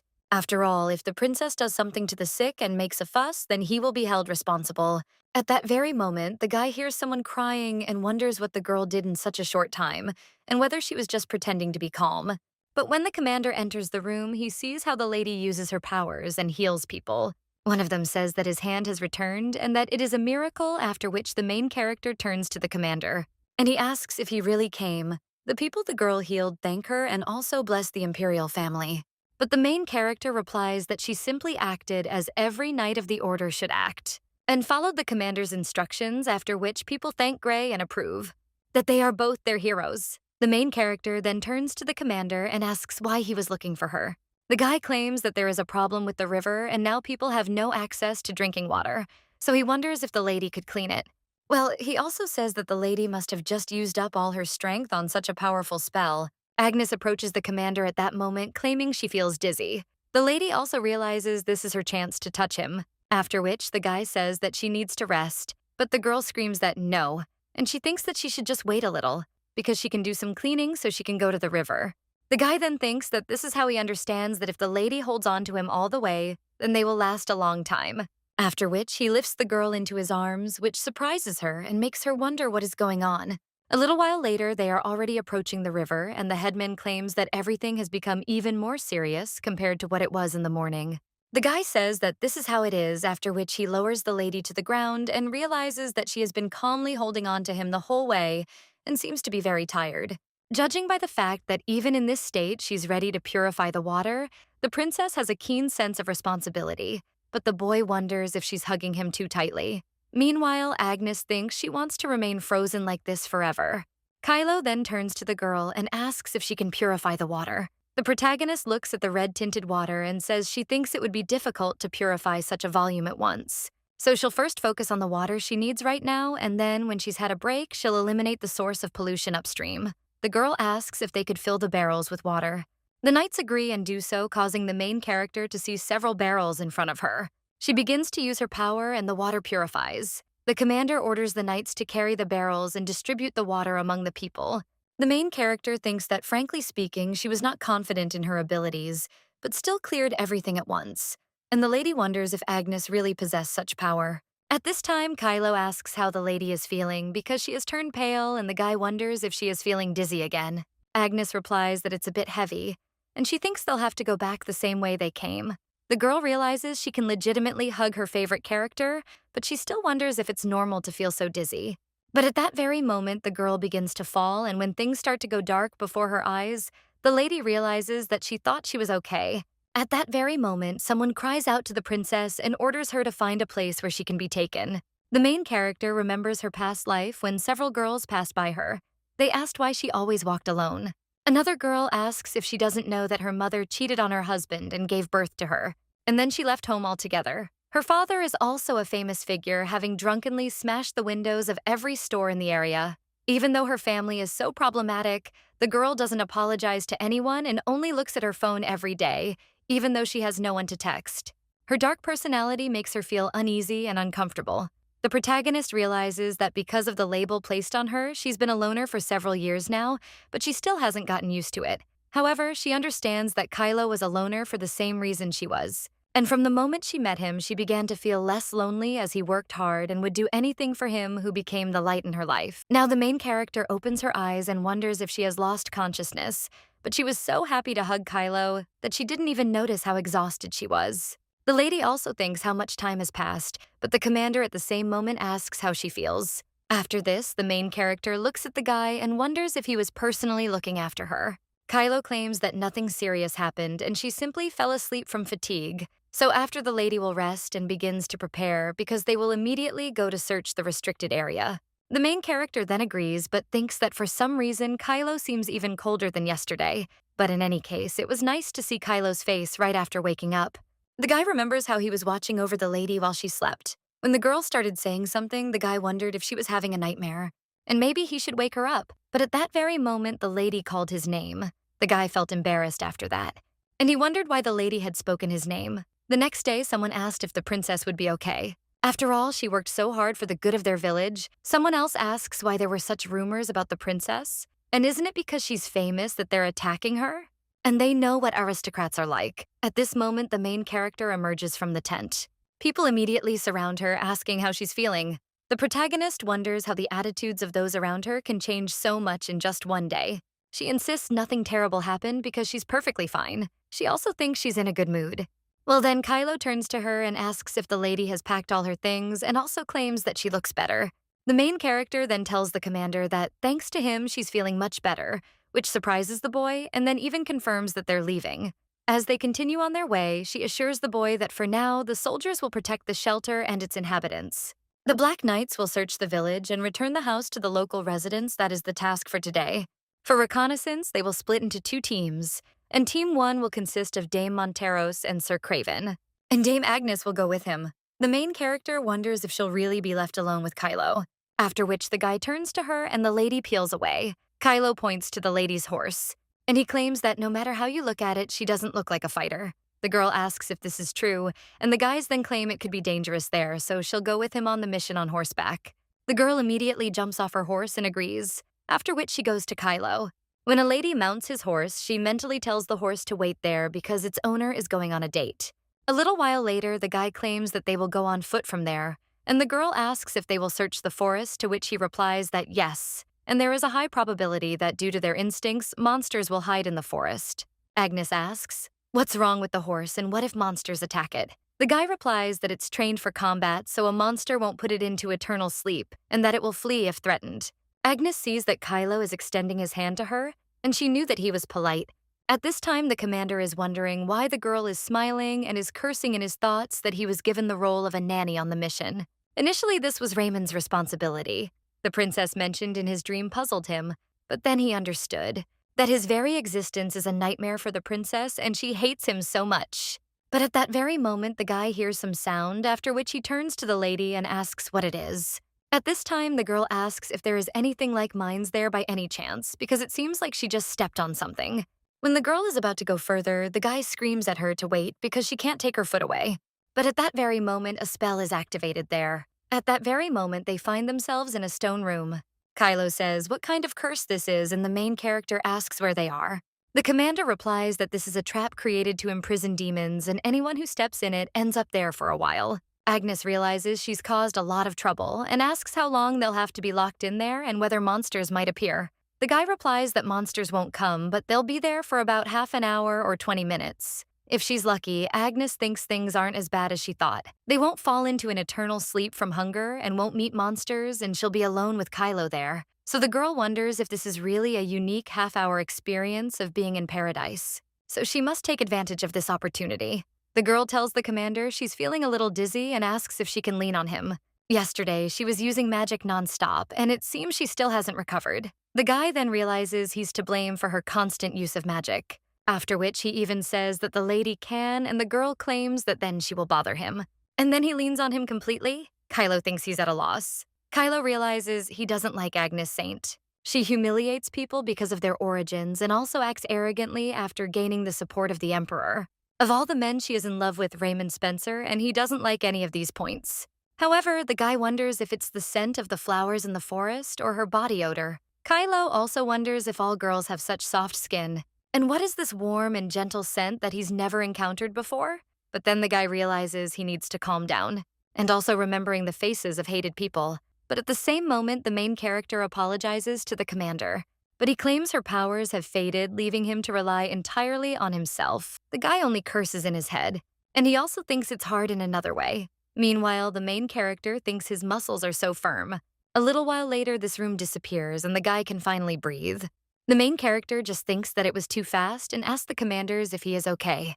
The girl claims that from now on, she will be careful not to step on a mine again.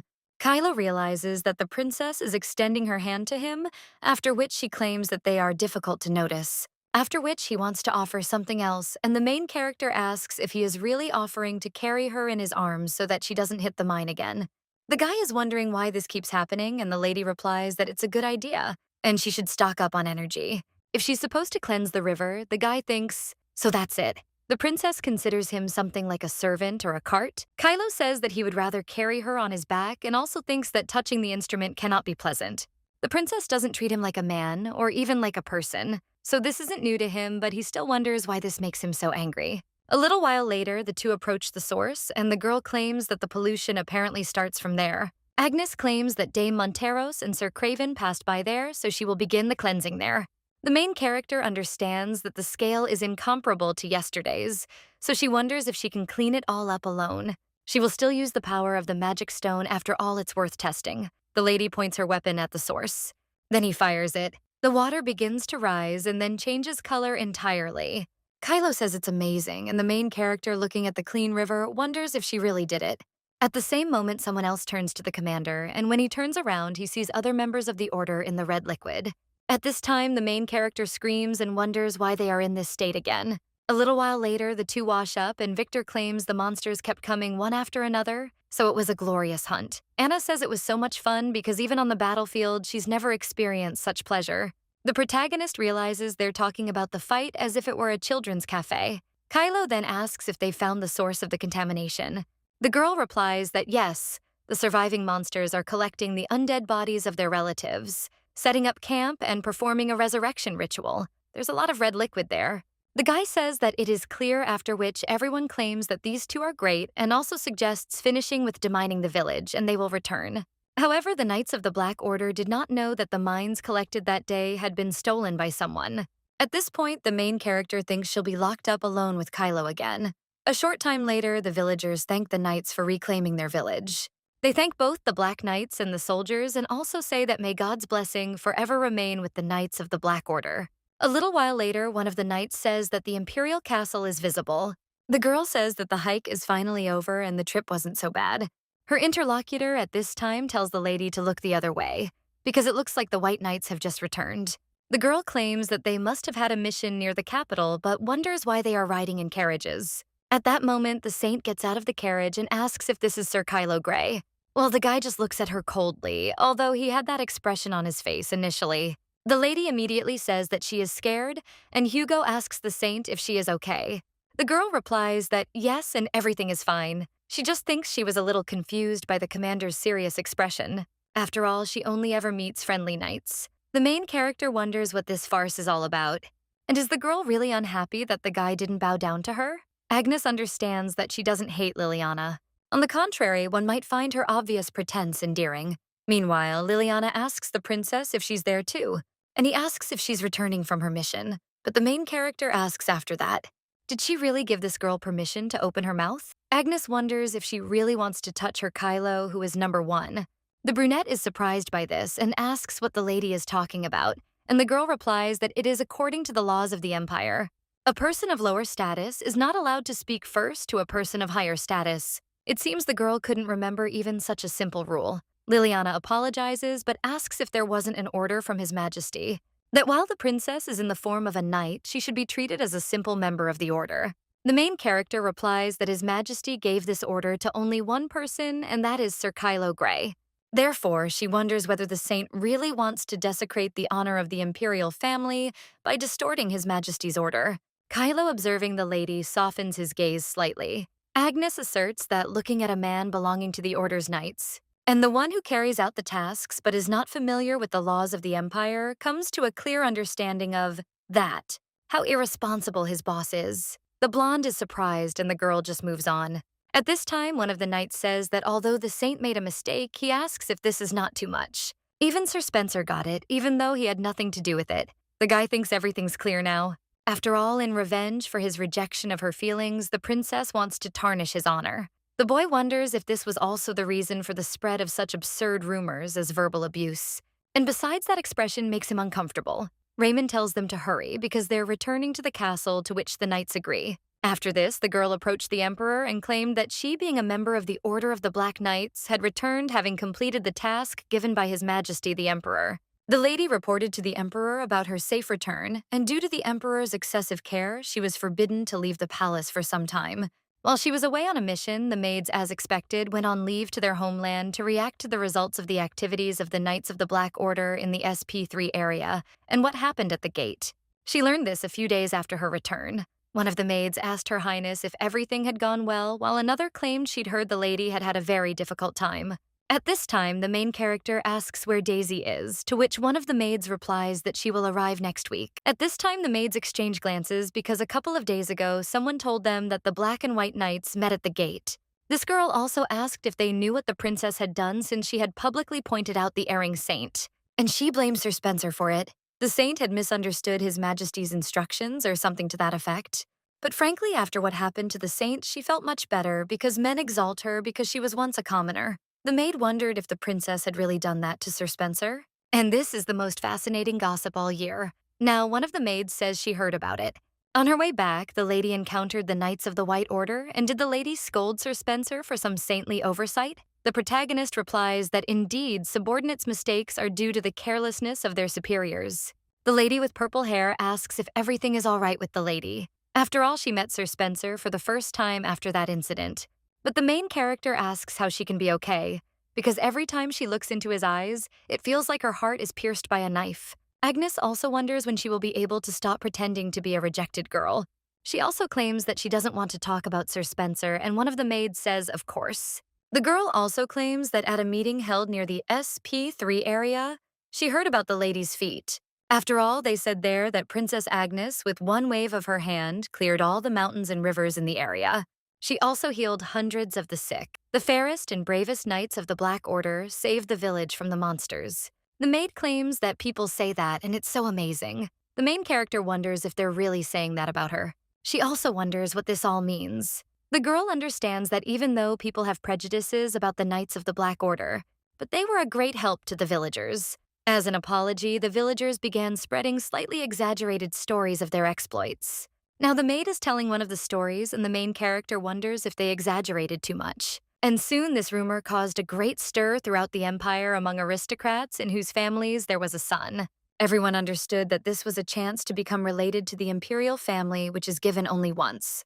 The one who was most shocked by this news was he that is Raymond's father, Duke Spencer, who was against the wedding of the emperor and empress. At this time, the blonde turns to his father, but he only asks what the guy said to the princess that caused such a rumor to spread.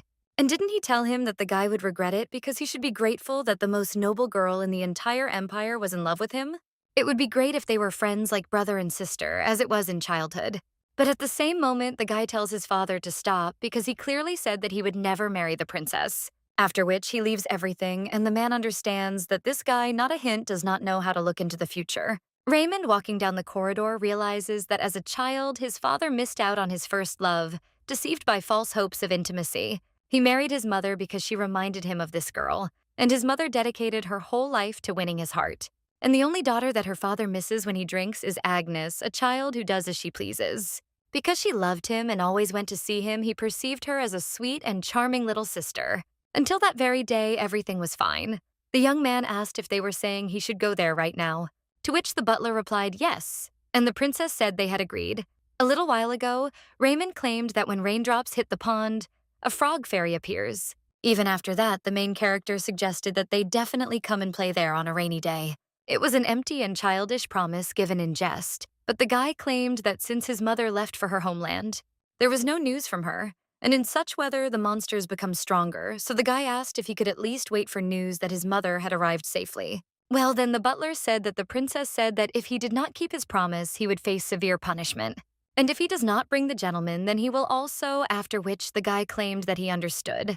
And late at night, terrible news awaited him in the mansion because his mother had fallen into eternal sleep. The young man knew that Agnes was not to blame for this, but if he had stayed at home, he could at least have been with her in her last hour. This thought gradually ate away at his mind because the girl was the daughter of the woman who had poisoned his mother's entire life. A child, through his selfishness, forced his mother to live her last moments alone. Looking at her, he remembers his mother and realizes it's unbearable. Despite his complete disregard for her and his avoidance, Agnes didn't let him go. One day, the girl was running after a guy but suddenly tripped and injured her knee. However, the young man only turned around and continued on his way, thinking how persistent she was. One time, he deliberately arranged a meeting in the rain and made her wait in the downpour all day. If Agnes had caught a cold, he would have been free for a while, but the naive girl was only suggesting they play together again when she recovered. Soon after she recovered, and despite her fatigue, called him to the castle. He was incredibly tired of all this. Therefore, he is sure that Agnes will not let him go, and this time she will not give up her affection for him. A little while later, the maid Agnes runs up to her mistress and says that she has returned. Daisy also says that she missed the princess very much, and asks if she missed her too. The main character replies that yes, after which the maid asks the princess what she is making. The main character thinks that of course it's a camera, and since steampunk is prevalent in this world, there are basic things there. Still, compared to the Republic of Korea in the 21st century, there's a lot missing there. On her last mission, she didn't manage to take a single photo because she was busy cleaning. And only one camera can capture Kylo's beauty, so the lady can't wait to take his picture. Well, then the lady suddenly remembers that her Kylo left immediately. There was nothing else left on the mission, so where could he have gone? At this time, the guy approaches the mansion and remembers how his mother screamed, that she shouldn't have given birth to a child like him, and if it weren't for him, her life would have been different. His brothers claimed that the boy was trash and should be grateful that he who was the child of a servant was allowed to live there. His father told his wife that the maid was lying because how was this boy similar to him? He was also sure that she had been with another man and was now blaming the child on him. Now the guy enters the dining room and all the family members look at him with disdain. The father says that his son has arrived, after which the guy asks if his father called him. Viscount Austen Gray says that they haven't seen each other for a long time and invites the guy to come in and sit down. The brunette thinks it's disgusting, then sits down and asks how his father is doing. Kylo realizes that 27 years ago, his mother was the most beautiful girl in the village. She dreamed of becoming the mistress of an aristocrat and moved from the village to the capital. As the lady wished, she attracted the attention of a nobleman and bore a child, but that was a failure, and they were happy. Because the child had black hair, not like Viscount Gray's, he insisted that it was not his son. Because of the Viscount's betrayal and the Viscountess's spinning, the woman became more and more nervous. The simplest target on which she could vent her anger and the burden that had become unnecessary for her? There was Kylo by the time the boy had become accustomed to violence from his own mother, the Viscountess, and his half-brothers. His mother was caught plotting to assassinate the Viscountess. She was dragged into the backyard and beaten so severely that she stopped breathing, and that day the guy left the Gray family. He was ready to do anything to survive. He was once stabbed during a pickpocketing incident and was once nearly beaten into an eternal sleep for stealing bread. Even when he managed to find work, he was often driven away without any pay. And one day during his travels, a mercenary took pity on him and took him with him. Taking the hand extended to him for the first time, the boy decided to become a mercenary. He took on any job that brought in money and stubbornly survived like an insect, becoming famous as a mercenary. And as soon as he was able to join the Order of the Black Knights, Viscount Gray contacted him. This was clearly a pretense intended to establish connections with the imperial family through him. Well, since he has the blood of an aristocrat in him, even though he is his illegitimate son, this man will definitely help him achieve success. He is tired of this lousy life, so he will kneel as many times as necessary. But when power falls into his hands, he will certainly take revenge on everyone for what they did to his life. The man asks how the boy is doing, and he heard that the princess has come under his command. He also asks if the guy bowed down to her for the good of his family, to which he replies that of course. And the man claims that this is excellent because he will soon send his brothers to the Order to greet the Princess Kylo. Wonders what he's talking about. After which, the man tells Benjamin and Bradley to prepare for a meeting with the princess. One of them asks if he can really meet her in person, to which he replies that yes, and tells them to be neat and pick out new clothes. Kylo claims that he cannot understand why the brothers would want to see the princess. But his father replies that he doesn't need to understand because let the guy just do what he says.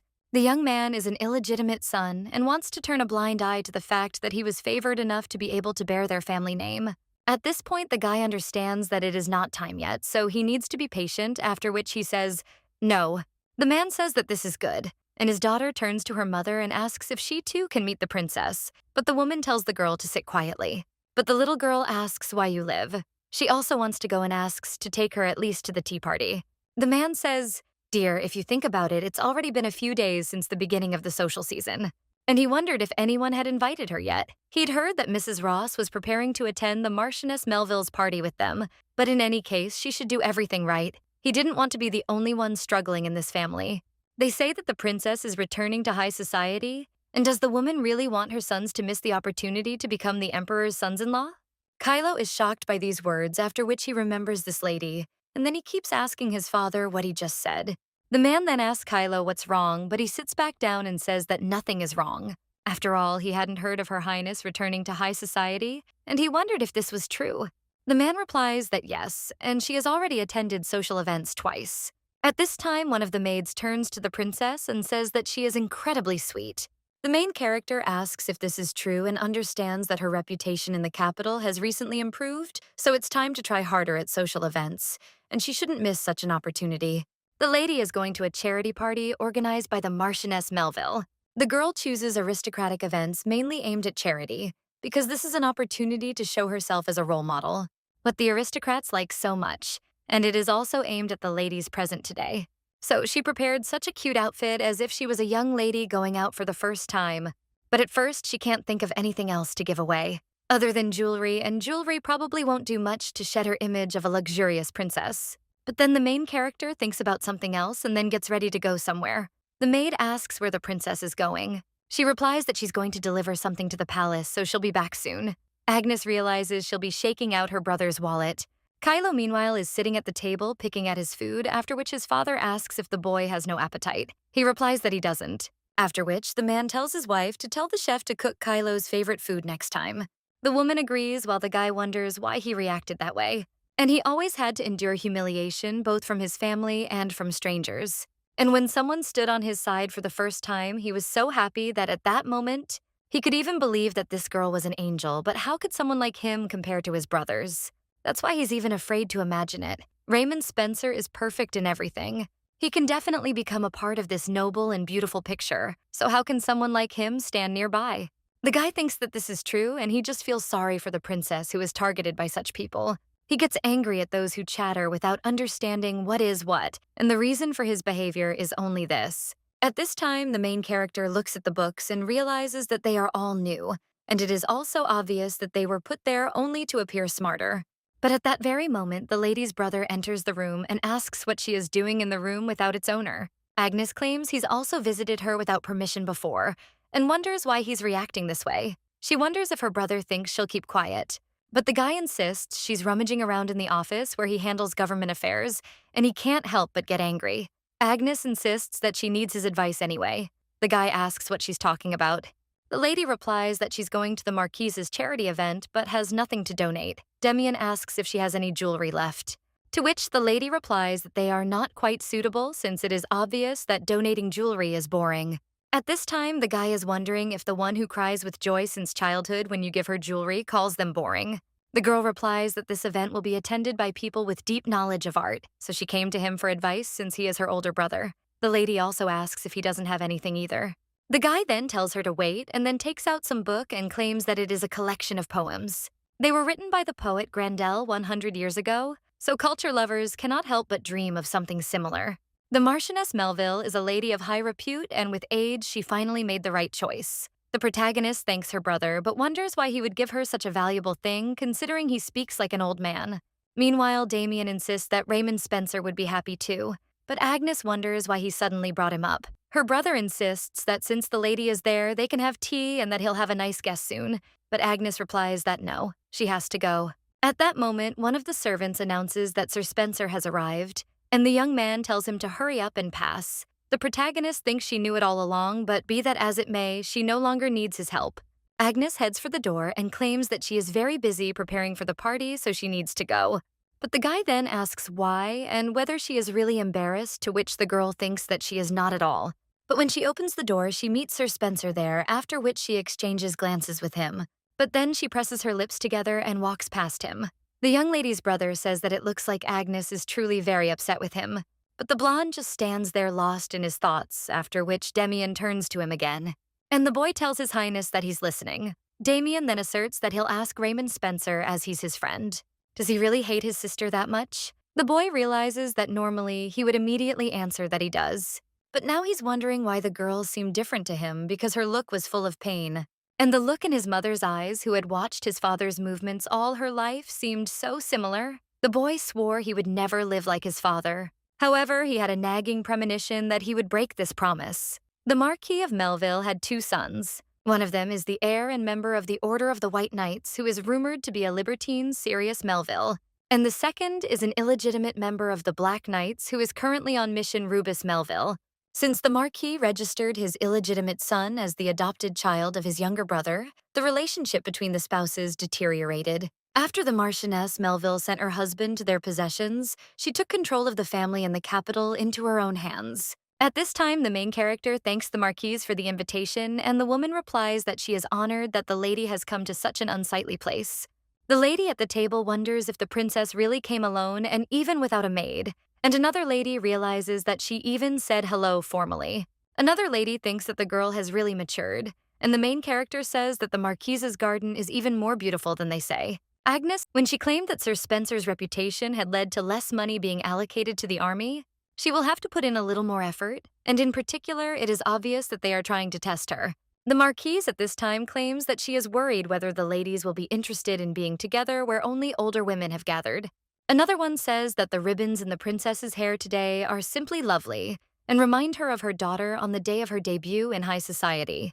Then another woman says it's a bit rude to refer to the princess as a little girl, and she apologizes as she didn't express herself that way. Agnes understands that up until this point she's been playing the role of a mature, graceful princess. But since there are a lot of middle-aged women there, she needs to change her tactics. Agnes claims that based on what she heard from the maids, mothers personally weave yellow ribbon into the hair of young ladies making their debut in high society.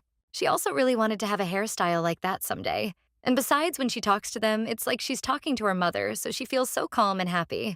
The main character realizes she can't call this a strategy for a charming younger daughter. One of the women, meanwhile, asserts that the previous empress would certainly have been happy to have raised such 2 treasures. The woman also asks if His Highness the Crown Prince also donated the item to charity. After all, their friendship is truly wonderful. Agnes understands that everything is going according to plan, and as she thought it's best to answer the ladies' questions appropriately and smile at them. At the same moment, one of the ladies who comes to the tea party tells Mom that Princess Agnes is there. One of the ladies asks who it is, after which the woman replies that it looks like they are latecomers. Mrs. Ross is on the left. Another woman asks if the woman next to her is Viscountess Gray. The woman then turns to her daughter and tells her to behave herself. Meanwhile, the main character thinks that if this is Mrs. Gray, then she must be Kylo's stepmother. One of the ladies at this time thanks the Marquise for the invitation and states that they were late because of the accident with the carriage, so she hopes for their understanding. The Marchioness then says, "That's the matter," but asks who it is next to them. The woman replies that it is her best friend, Viscountess Gray. The woman immediately bows and says it is an honor to meet the Marchioness, after which she turns to the princess and says that it is an honor for her to meet her. But the main character just looks at her coldly and also understands that the novella does not contain any details about Gray's family. Well, she knows that they cruelly abused Kylo. The woman at this time says that the lady is a member of the Order of Knights commanded by Kylo Gray. So her husband, the main character, is wondering how this woman dares to utter Kylo's name with her vile mouth, while the woman continues and claims that her sons will soon meet her through Kylo, and that they are very nice young men. Her Benjamin is a simple and sincere young man. He loves to take care of flowers and Bradley. The main character asks what she'll say about Sir Kylo Gray. The woman is surprised, and he wonders why the lady suddenly asks about him too, which the girl replies that she previously had many misconceptions about Sir Gray, and she regrets that she made many mistakes out of ignorance. But despite this, Sir Gray treated her impartially, and on the contrary, she saw how he always responsibly approaches his position as a commander, so she learned a lot from him. And she's curious about what his family can tell about him. Meanwhile, one of the ladies asserts that Sir Gray is truly a fine man and asks if the princess has matured thanks to Sir Gray. The Viscountess wonders why the princess is so interested in him and why this shouldn't be happening. She then asks for forgiveness but claims that Kylo was born as a result of her husband's infidelities. 1. And the Marquise understands her because the Marquise was also forced to accept into the family a child born out of wedlock. Therefore, she understands what she feels and how sad she is because all the children are illegitimate. The woman then gets up from the table and screams that she can't stand it anymore.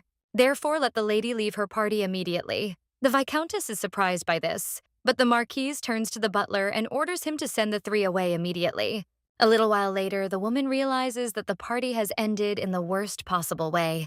The Viscountess showed up uninvited and revealed her secret to everyone, so she thinks how her old enemies will laugh when they hear about it. The woman also hears someone knocking, after which he tells the servant to come in and asks what the matter is. After all, she made it clear that she wanted to be alone, but the man asked for forgiveness. And he claims that Her Highness the Princess asked that this be conveyed to her. The woman wonders if this letter, along with the yellow rose and ribbon from the princess's hairstyle today, is real. A yellow rose signifies unfailing love, and after a young lady's debut, there is a custom of giving the mother who raised her until today hair accessories along with a yellow rose. The main character wrote in a letter that today she was very impressed by the lady's garden, and one cannot help but notice how much work the Marquise has done. So she decided to send her a gift for her hard work and also thank the Marquise for inviting her to the party. At this time, the woman begins to cry and realizes that not only did her husband cheat on her, but she was completely devastated when she heard that the child from this betrayal would become her nephew.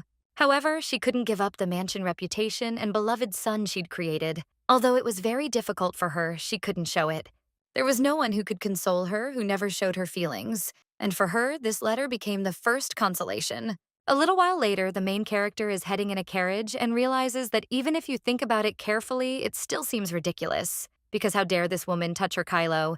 And she also claims that he abused her children. So what a stir and shamelessness. However, there are definitely people who believe it.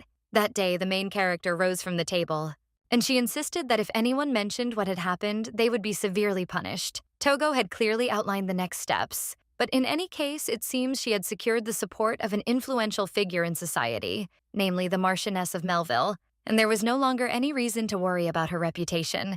When the main character returns, the maids immediately turn to her and the girl asks if something has happened. One of them wonders why the lady is asking since they came to meet the princess and ask how the party went.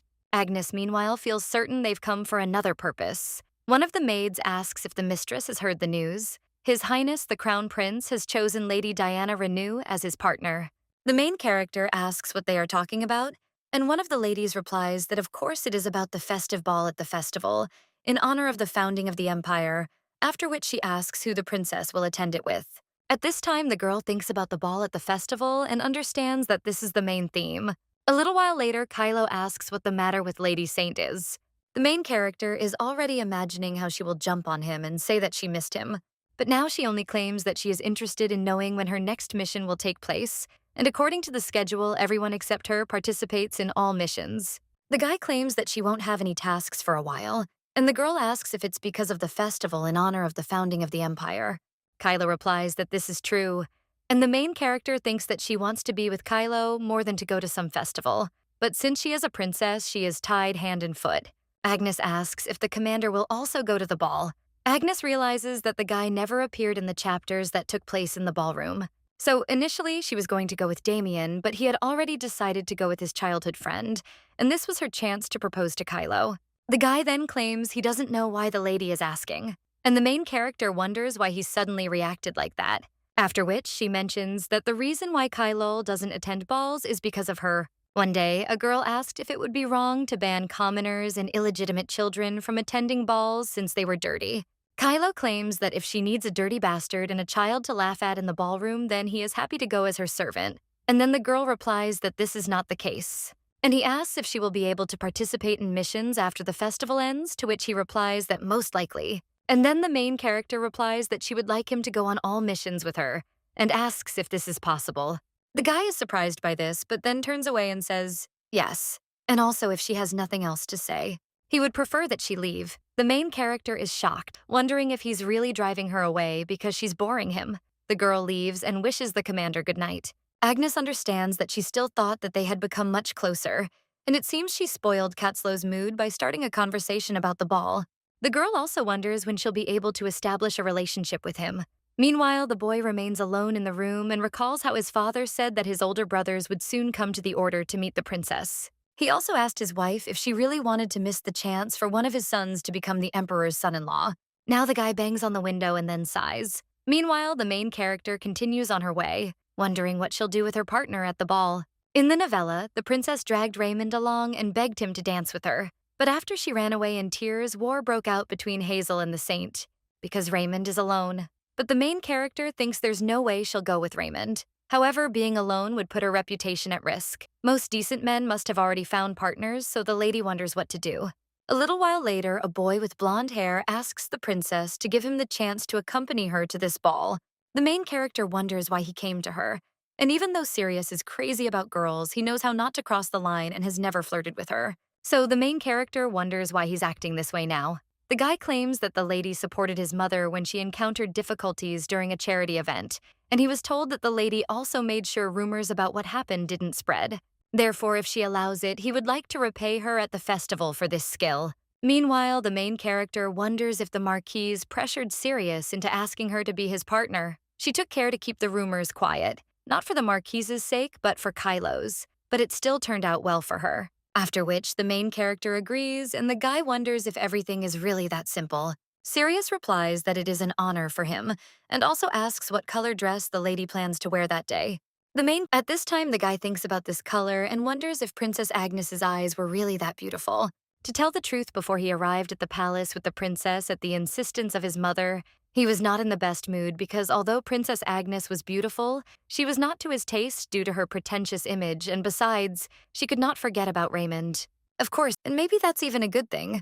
With such an unpredictable partner, time flew by and the day of the festival arrived. A little while later at the Viscount's estate, a guy asks his brother if he is ready to, which he replies, of course. He also claims that previously they could only observe the princess from afar.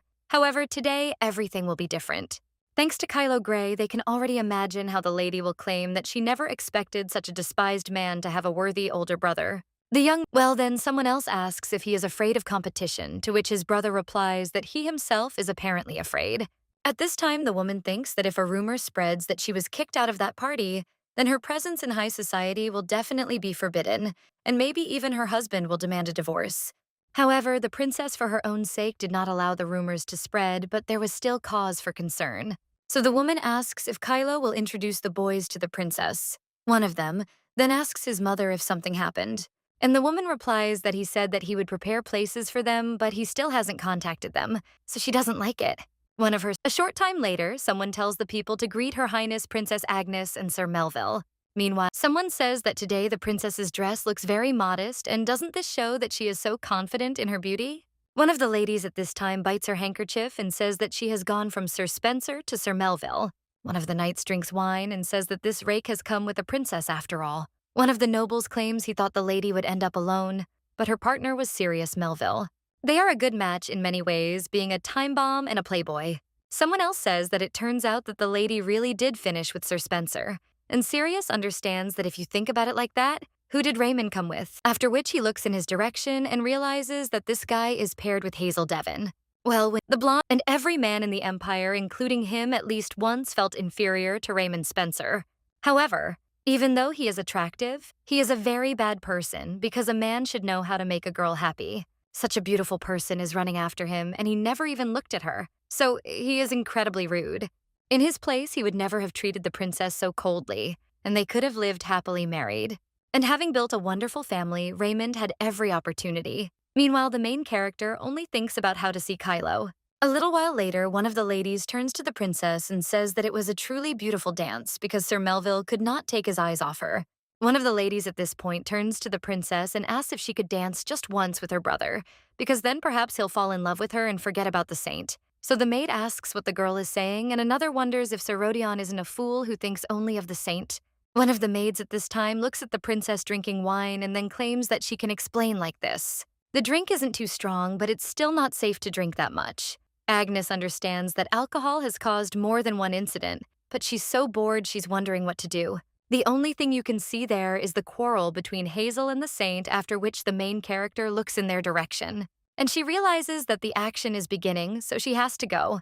Agnes declares that she'll go for a walk alone, which surprises the maids. A little while later, the blonde asks where the lady went since he went to say hello to his comrades. One of the maids claims that the lady said that she wanted to take a walk alone, and the guy asks if this is true. After which, one of the ladies claims that it seems difficult for her to look at Sir Spencer. The guy realizes that he was too short-sighted. You shouldn't have left the princess alone. A little while ago, the saint cried out where they were going and claimed that there was no one there, so she suggested talking there. She also asked if Lady Hazel knew how scared she was when she asked to speak alone. But Hazel then turned to the saint and claimed that if she continued to cross the boundaries, she may have problems, and her patience also has its limits. The main character realizes that everything is as she thought. After all, Hazel can't stand this anymore. The saint says it's the lady who crosses the line and was originally Sir Spencer Balan's partner. So does Lady Hazel really think she doesn't know she took him from her? The saint cries out that the lady has always been like this because she's jealous of her beauty and the attention she gets. The main character thinks it's interesting, and there's nothing better than watching a love triangle. Well, at that very moment, Sirius comes up to the princess and asks what she is doing there. The main character immediately shuts his mouth and tells the guy to keep quiet, which makes him embarrassed. And Agnes wonders what's wrong with him. Sirius, meanwhile, realizes that for the first time he's being held down by a girl younger and smaller than him.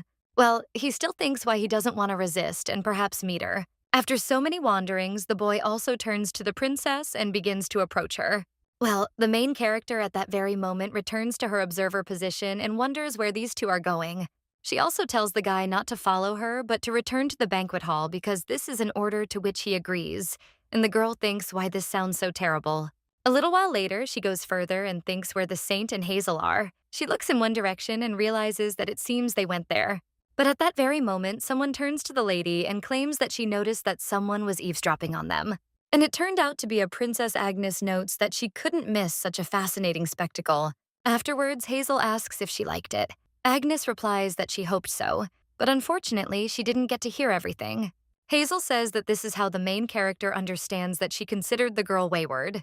But there was also a cold hardness in her. Like an angel's, Agnes insists that whatever the case, where did the saint go? Since the lady was there alone, she answered something that she didn't know because the saint burst into tears and ran away.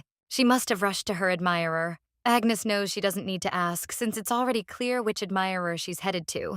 Hazel at this time tells the lady that she will ask her about one thing, after which she asks if it is true.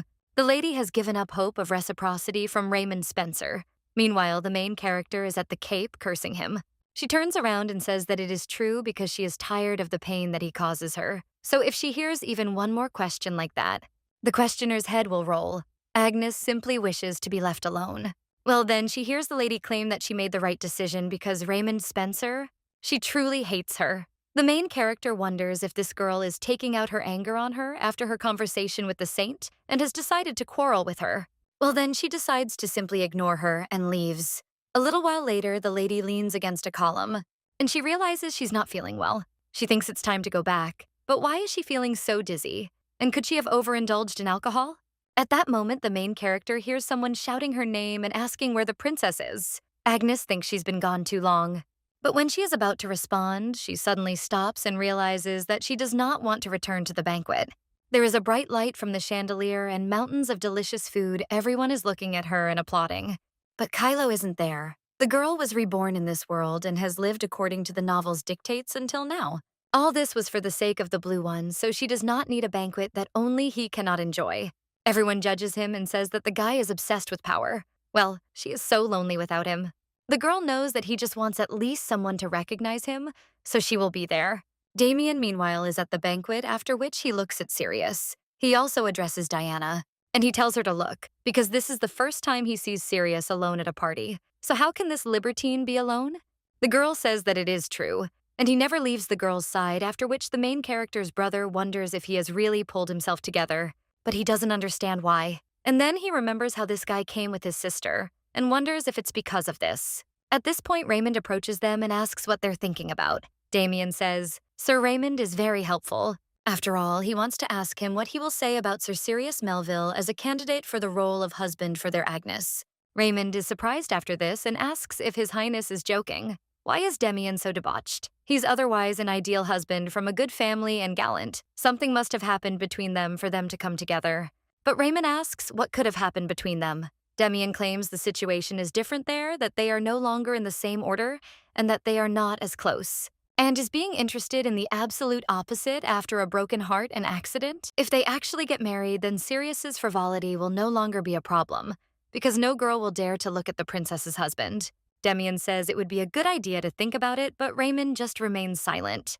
A little while later, the guy goes out onto the balcony and sighs. He realizes that he is constantly in thought. And every time the girl seems not to notice him and at some point disappears arm in arm with another man. So the guy wonders if childish feelings are really starting to awaken in him. And could it really be the dreams he's been having lately? Agnes, as a child, following him everywhere. And the mother crying and also offended by the father are images of two completely unrelated people. They overlap each other, so now the guy is wondering why this is happening. And then he starts cursing. Meanwhile, Kylo is on the training ground punching several dummies. After which he takes a break. The guy realizes that he used to wonder if he'd ever be able to attend an event like the ball. Well, he remembers how the princess asked whether it would be wrong to ban commoners and illegitimate children from attending balls. Kylo thinks that she is right, because even if he who knows nothing but fighting came to the ball, he would only disgrace himself, and everything would probably turn out like that. A little while ago, a guy was walking near the ballroom building, and when he looked out the window, he saw the main character. But I wonder why he thinks that she is bored, and the girl loves such events so much that she even banned people like him from entering. Kylo wonders why she took his side and she humiliated everyone except Raymond, so the guy wonders why she extended her hand to him. And the girl hated him so much that she said that her eyes hurt just from looking at him. So why does she continue to confuse him? The lady is a noble princess, and he is just a hound bred in the palace.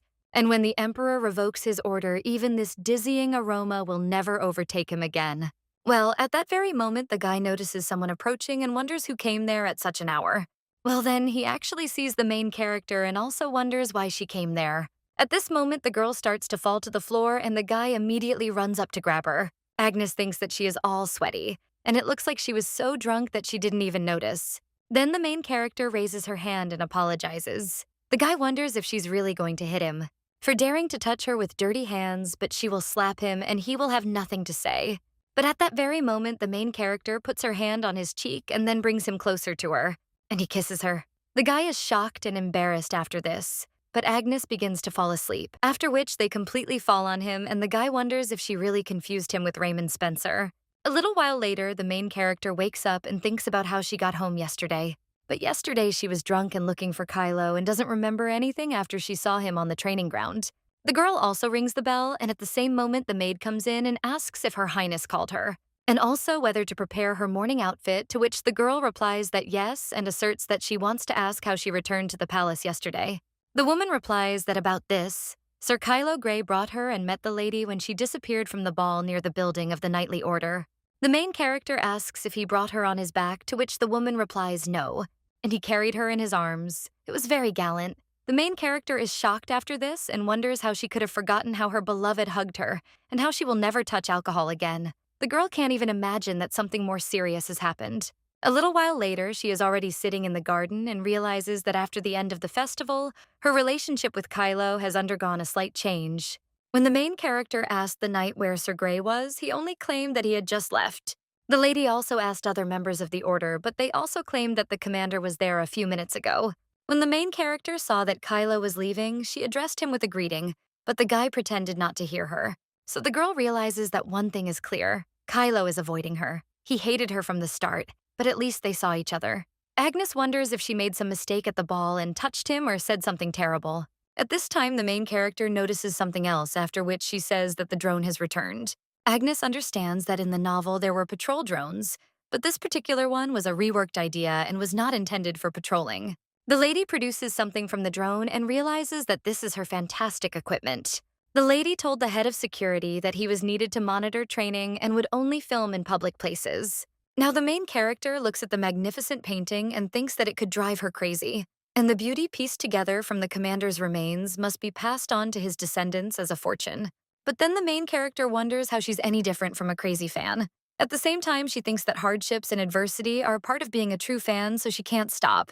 Very soon there will come a day that is much more important than the festival in honor of the founding of the Empire, and she cannot miss it under any circumstances. Benjamin is outside at this time, and someone approaches him. The guy asks why they are out so late, after which one of them apologizes but claims that the gambling house is open at night, so it won't matter if they are a little late. Along the way, they saw something strange, or rather astonishing, which is why they were late. The guy is from the Gray family after all. Benjamin asks why he suddenly started talking about his family, but the blonde wonders if he doesn't know either, and if so, let him look over there. After which, the guy looks at the electronic display in the center of the capital and is surprised. He understands that due to the city's scale and its mobile population, successful businessmen and cultural figures advertise their activities. Therefore, however, now he sees there a portrait of his brother with an inscription congratulating him on his birthday. Benjamin exclaims in shock at what his photo is doing there. Then he notices that it's not only there, but also at the famous cafe.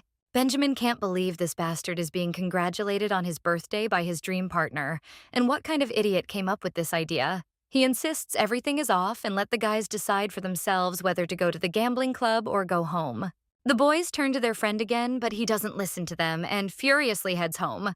At this time, the main character stands with a camera and realizes that she always dreamed of becoming very rich and showing everyone the value of her favorite character. The lady takes a photo of herself next to his co-star and realizes her wish has been granted. A little while later, the protagonist looks at the photos and thinks he looks great in this one. Before Kylo's appearance was revealed, his birthday was accidentally revealed in the novel. Kylo, just back from a mission, was drawn to the calendar. The date on the commander was particularly familiar, and he realized that yesterday, while he was slaying monsters, was his birthday. The reader reaction was incredibly cold. Someone asked why this boar's birthday mattered.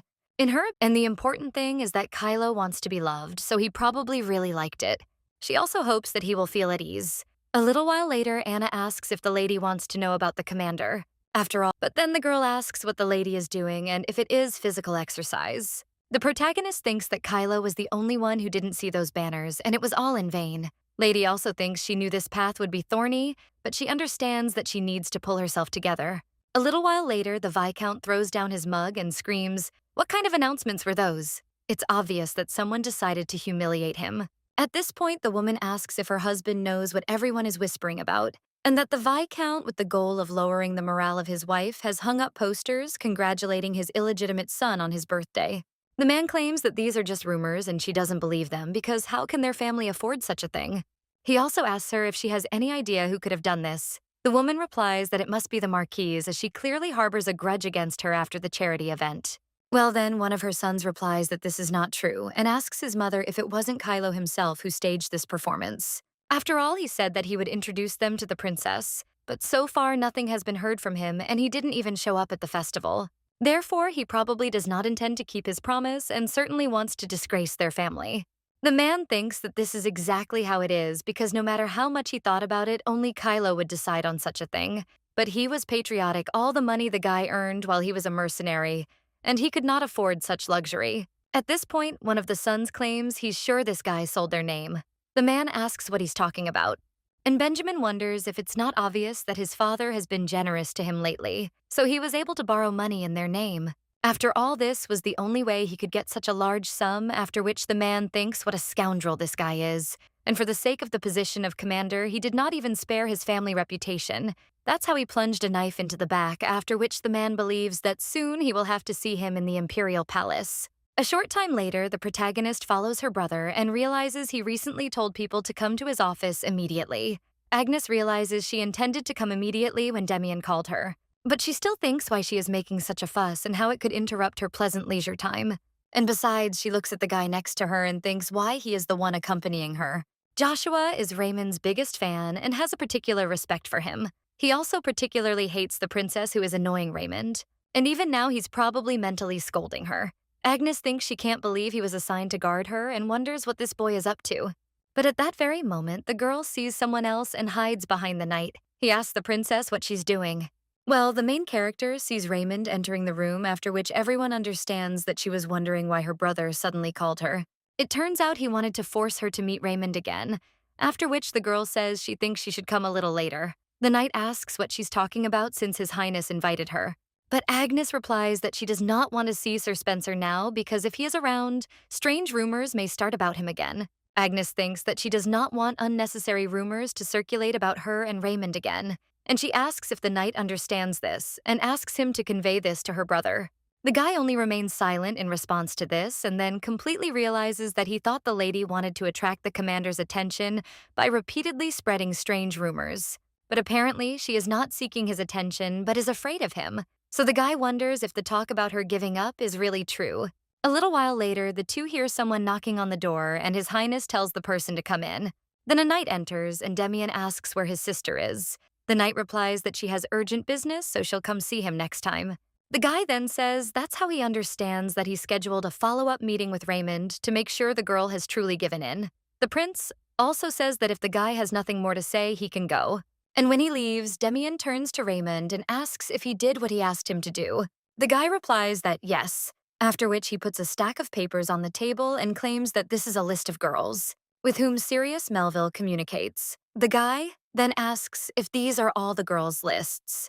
And he thinks he knew this guy was a rake, but was he really that rake? He also wonders if Diana is on that list. At this time, Raymond turns to His Highness and asks if he still wishes to facilitate the marriage between the princess and Sirius. After all, even after the wedding, Sirius will cause trouble, and he is not a suitable candidate for the princess's hand and heart. At this time, Demian thinks that he only needs to look at this guy, after which he asks if he thinks so. He also claims that such reliable men as Raymond, who could be a good match for Agnes, are rare to find. But didn't he say that he didn't like his little sister and wondered if he still felt the same way? Demian thinks maybe it's worth trying again, but Raymond only remains silent in response. The Crown Prince then claims that he does not want to force the boy, but thinks that it would be better to observe Sirius Melville a little longer, and that he has also done a good job so he can go along with it, to which he agrees. But when the blonde leaves, His Highness turns to him again and claims that he did say that he was leaving on a mission in 2 days. So maybe he'll drop in on Agnes tomorrow. His Majesty plans to send the girl to lands far from the capital soon. Raymond asks, why suddenly, to which the guy replies that he doesn't know, and most likely he is worried about the rush with her engagement and also doesn't want the girl to get married so soon. Therefore, let him at least say goodbye to her before she leaves, to which the guy replies that he will do so if it is possible. And when he leaves, the young lady's brother bursts into laughter. He believes that deep down, Raymond likes Agnes, and she's beautiful, talented, prestigious, intelligent, and in short, the perfect bride. Plus, she looks like him, so she can think for herself. Raymond wasn't paying attention to her, so she changed her approach, and it worked. The guy also tells the girl to get ready to thank her older brother. Meanwhile, the main character wonders why she feels like someone is doing something useless right now. At this time, the Viscount asks if his son is not there, after which one of the knights claims that Sir Gray left on a mission 2 days ago. Well, the man replies that this can't be because he should have returned already and asks if the knight could look for him. The boy replies that there are still 2 days until Sir Gray's return. One of the boys turns to his father and says that since they've already arrived, he suggests they meet the princess. And another claims that the father even said that he took a massage kit with him. But the man then shouts at his sons to be quiet and asks if they think that anyone can get into the palace. The man then clicks his tongue and realizes it's as he thought. Kylo has definitely sold out the family name. Because not long ago, he found out that Kylo's mission was supposed to start tomorrow, and unless he tried to avoid them, the man wonders why he suddenly left under the pretext of non-existence and what the reason was. The guy is fighting monsters at this time and thinks that it's not enough that he has been avoiding the princess for several days. Every time someone announced that Her Highness the Crown Princess had arrived, she also asked the commander if she could come in, but the guy avoided her and he expressed a personal desire to participate in this low-level task and even left the palace. So now he's thinking about what he's doing. Well, he's thinking that it was expected after that evening.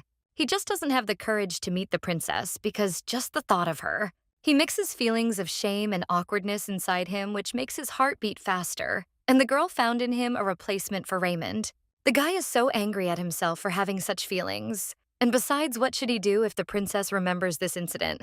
And what if she asks him about what happened that evening and, even worse, suspects him, with dirty intentions towards her, until these feelings grow to such a degree that they can no longer be gotten rid of? And also, before he begins to desire what he cannot have, he must remove the princess from his life. The guy also says he should wake up because this girl loves Raymond Spencer. At this point, someone turns to the princess and insists that she shouldn't leave the palace so often without everyone knowing. The girl realizes that she was just found trying to escape, and the maid tells the lady that she is not Sir Spencer and will not constantly refuse her. Well, at least now she could take a night with her. The main character then turns to the chamberlain, and he asks if she knows how much she relies on her, and she has considered her nanny for a long time. So she asks him to trust her because she'll be back soon just like last time, and she has a gun. The woman then says fine, but insists that the lady be sure to return on time. Agnes tells her not to worry and understands that bringing an escort with her is completely absurd. Today is the last day of the cafe in honor of Kylo's birthday, although she intended to put up posters in advance. Unfortunately, the boy didn't get to see them, and in the novel, he left for his mission a little later. In the novella, Raymond took priority, so Kylo wasn't mentioned much. The girl also thinks that unfortunately, she will have to go again and take a bunch of photos. But when she comes to the cafe, she sees that it is closed and wonders if she came too early. The main character also looks at the busy shopping street and thinks that many people pass by on their way to work. At this point, one of the people approaches the young lady and claims that everyone is in a hurry and asks why she's blocking the road. Agnes thinks that if she takes a photo now, they'll notice her and realize she's a fan. Therefore, since she is there, she will probably take a walk along the shopping street and then return home. At this time, Sir Raymond is watching her from around the corner. He thinks that this does not mean that he likes Agnes, and he only does this because before her, after which the guy even wonders why the lady is dressed like that. He thought he would feel better if he at least apologized, so he decided to drop in on her.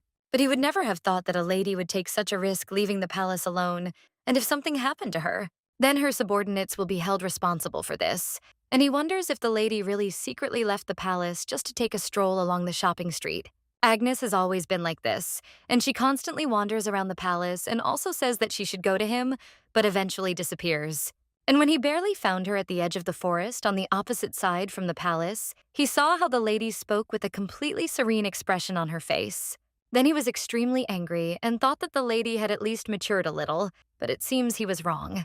The main character is looking at something at this moment, admiring it, and then becoming embarrassed. The lady immediately runs up to it, and he takes her in his arms. The boy realizes that Agnes is a grown woman who was just a little girl not long ago. And if everything were like before, and also if they could return to the times when they were close like brother and sister, then everything would be better. But the guy still thinks that they can't at least now end their relationship on a good note. But at that very moment, a carriage passes by the guy, and the coachman shouts for the man to get off the road. This person turns out to be the main character, and the girl sees a carriage rushing towards her.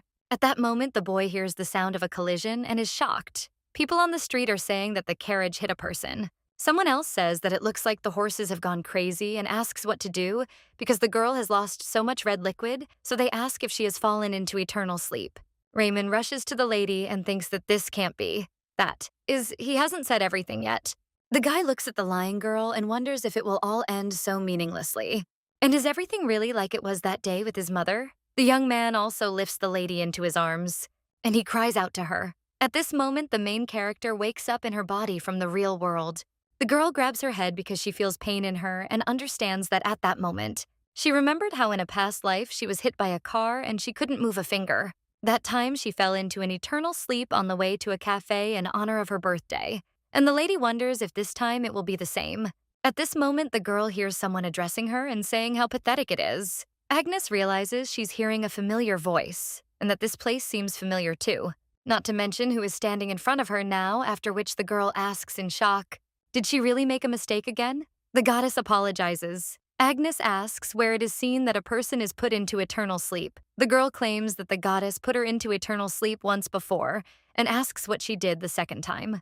The goddess replies that she herself doesn't know, since this is the first time in hundreds of millions of years that something like this has happened. Agnes cries out, "Can she really say she doesn't know?" After which she also says that they should return her as soon as possible before her body rots. But then the lady thinks about something. She understands that she was reborn inside the novel, and this was the price for her first plunge into eternal sleep. And so now she can also receive compensation. The goddess, meanwhile, asserts that she will return the lady as soon as possible and asks if she agrees. But most importantly, the heroine is mentally asking her to save the life of Kylo, who is destined to soon fall into eternal sleep.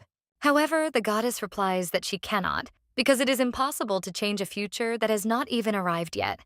Until he plunged into eternal sleep, Agnes asked if the goddess could then give her something like a magical instrument that would bring him back to life. But the woman replies that she cannot give her something that does not exist. And the main character asks, "What about the ability to revive people?" To which the goddess replies that a person is not allowed to possess it.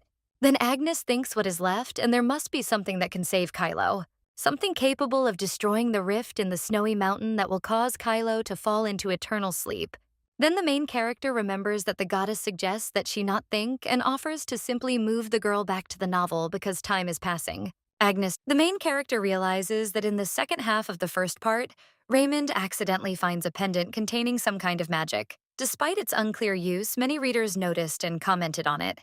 Now, the main character says that the goddess should give her the relic of the ancient god, and also let her take responsibility. For her life, the woman then insists that nothing can be done and that it won't happen again, after which she claims she'll bring the lady back and does so. When the protagonist returns to the world of the novel, then one of the priests turns to the goddess and she says he's just in time, after which she asks if he's finished settling the law of causality in the second world. The boy replies that he has, but he asks the goddess to tell him why she did this, because now this lady is about to plunge into eternal sleep. It wasn't a mistake. The woman then claims that this child is experiencing an active intervention. The gears of her world have already begun to diverge. And therefore, if the lady continues to follow the same path, many people will fall into eternal sleep, and perhaps the world itself will come to an end. So shouldn't a lady put everything in order, and if she focuses on herself, for the one he loves as well as for the people of this world, it will be better for everyone. At this point, the emperor cries out, begging his daughter to open her eyes. He also cries out how wrong he was and asks her to wake up. The maid also asks the princess to wake up. Then the main character begins to wake up, and they all notice this and immediately turn to the lady. The maid cries and says how worried they were about the princess. The main character is shocked, wondering what's going on. A short time later, the doctor confirms that everything has returned to normal, and even all the wounds on his face were lit, so as long as the lady doesn't get ahead, there won't be any problems. The emperor asks if this is true, and the main character at this time looks at her hand and sees a relic from the goddess there, after which she thinks that she knew it was not a dream. The young lady's brother claims the girl has temporarily stopped breathing, but the doctor says everything will be fine. The protagonist wonders if she was truly undead while communicating with the goddess. And the doctor at this time says that yes, and he too cannot call it anything other than a miracle. The young lady's brother immediately pats her on the head and tells her she should be more careful. Agnes wonders what he's doing all of a sudden. And she also tells him to stop. Well, she remembers the concern with which he looked at her, after which he decides he'll only allow him to do this once. The crown prince then thinks everything is fine, and also asserts that he'll transfer Raymond Spencer. The protagonist wonders why she should bring this up now, but the emperor agrees with his son and says that this young man should be brought to Agnes quickly. After all, that way she'll be able to find peace sooner. The girl wonders how much time has passed since she said she'd given up on him. And when will they believe her? It's really annoying, but then the main character thinks about something. She realized she'd fallen into an eternal sleep due to a head injury, and now she'd been resurrected. And besides, it was midday, meaning many people had seen her. The girl realized she needed to act and turned to her father. The man immediately responds to his daughter and invites her to say whatever she wants because he will do anything for her. At this time, Agnes thinks whether there is a better way to stop loving a person than this and wonders who Raymond Spencer is. And why take him there, which shocks the people in the room? The young lady's brother immediately approaches her, and he cries out, "How can she ask such questions? She wanted to marry this guy." A little while later, the doctor asks the princess if she knows where she is now, to which she replies that she's in her bedroom. When the man asks her name and his, the girl gives the correct answers. The man then asks the lady if she remembers the commander of the Order of the White Knights. The main character pretends to be lost in thought, but then he even says it could be Diana Rennox, which shocks everyone. Meanwhile, the doctor tells His Majesty he regrets to report it. But apparently, Her Highness the Princess is the only one who doesn't remember Sir Spencer. The man replies that this can't be true, and that it makes sense to ask. The doctor replies that yes, even after a traumatic experience, the patient can erase all memories of the person. The emperor is already imagining how he is burning out his daughter's relationship with this impudent man, and also says that if his daughter suffered so much from this scoundrel, that's even better. The girl then turns to her father, and when he responds, the lady asks him to invite the wrong man named Raymond, and Sir Kylo Gray. The emperor then asks again whom he should invite, to which the protagonist replies that she wants to see Kylo Gray right now. The emperor then says he completely understands his daughter, and he asks if she told Kylo Gray too, which the girl replies that she did, and claims that he is the commander of the Order of the Black Knights, and also her boss. He is very brave and fair and also saved her several times on missions, so she'll feel safer with him. Well then, the lady's brother says the girl was saved by Sir Raymond Spencer and would have fallen into eternal sleep if he hadn't found her.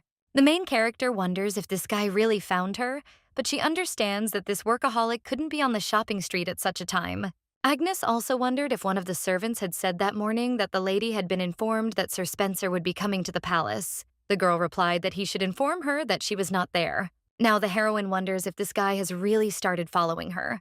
But why? And isn't this scoundrel too vile for the protagonist? Besides, she would have survived without Raymond. At this point, Damien says, "So how about meeting him at least once? Maybe her memory will return when they meet." At that moment, the emperor stops his son.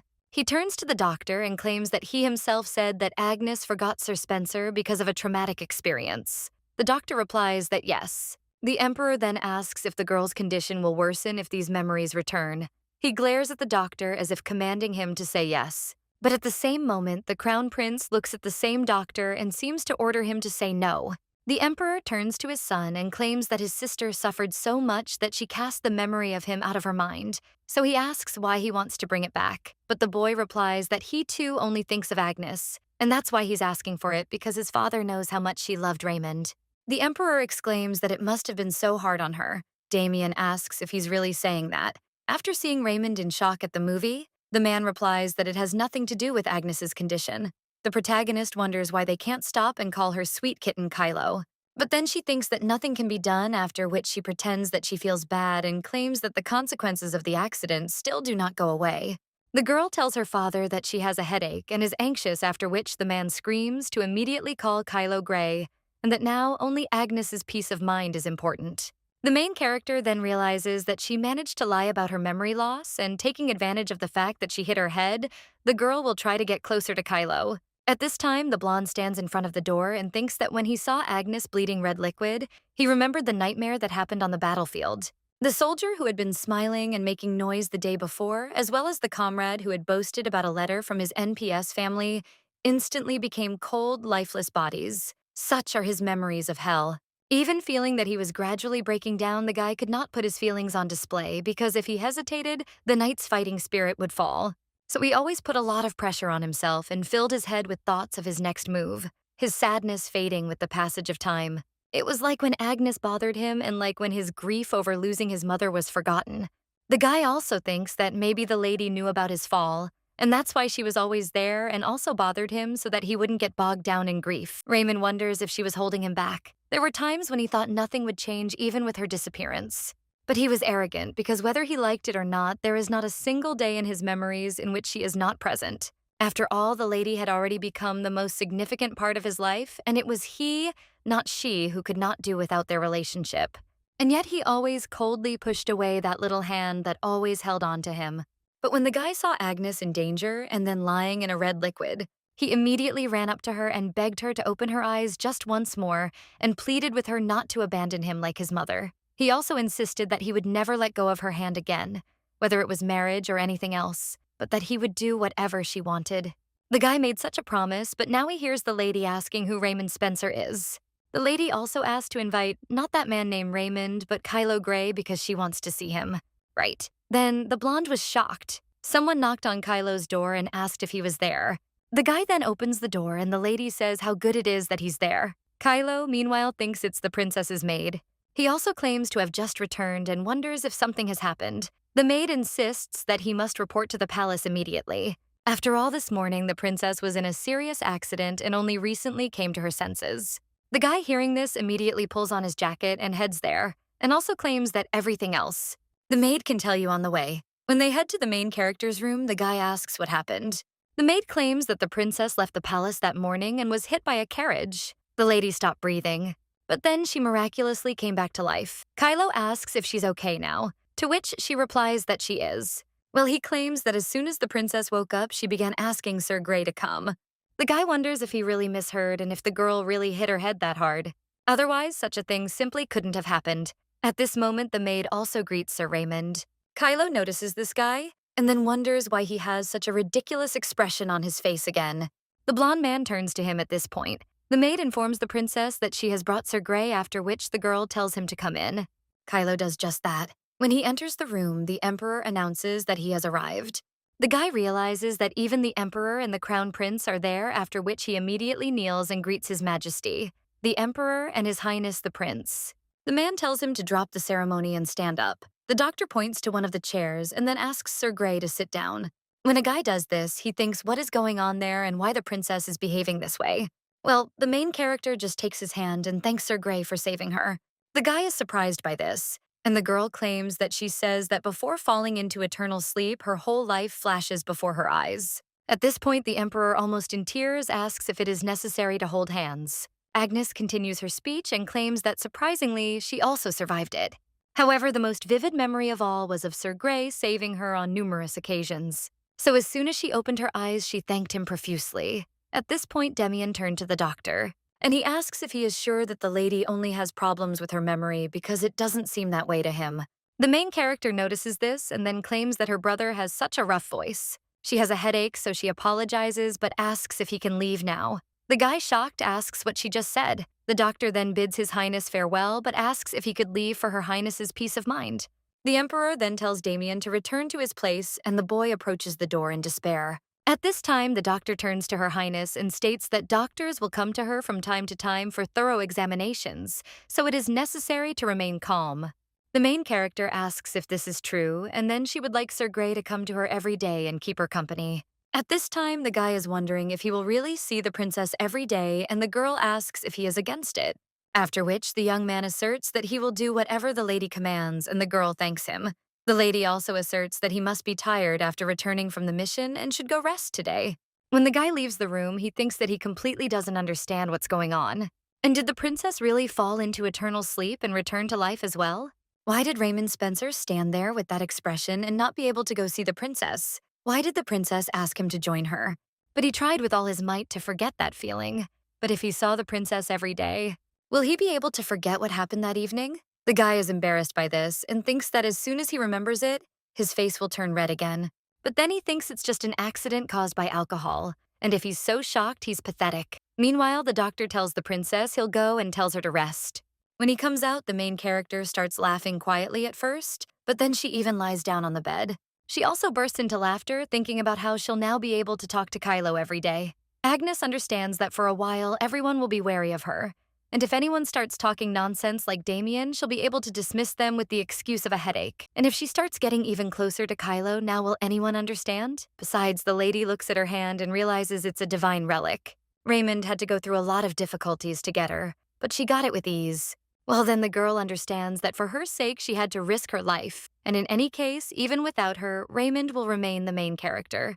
So she'll keep the jewelry for herself. A little while later, someone knocks on Kylo's office door and the guy tells the person standing behind the door to leave. It turns out it's the butler, and he claims the princess is asking the gentleman if he's free. She very politely asked him to escort him to her. Kylo thinks about what polite means and realizes that he spent the whole night wondering if he dreamed what happened yesterday, but it turned out to be true. He also claims he's just finished and can leave right now. The butler asks if this is true and says what a relief it is, then asks to be allowed to see him out. Kylo realizes that after that night, he'll be the super princess alone for the first time. So the guy thinks, will he be able to look her in the eyes? And besides, he thinks what the words very politely mean because it is clear that something strange happened to Princess Agnes. On the way there, the brunette claims that he heard that the princess has memory problems and asks if he can explain what exactly happened. Kylo claims that he needs to know so that he does not make any mistakes in front of the princess, and the butler asks if the master knows that the princess has long admired Sir Raymond Spencer, to which he replies that yes, and the butler claims that after yesterday's incident, she completely forgot about him. The young man asks if he means to say that the lady remembers everything except this guy, to which he replies yes, and claims he doesn't know the details. But they say that sometimes this happens after a particularly painful experience. Kylo realizes he saw something similar during the war.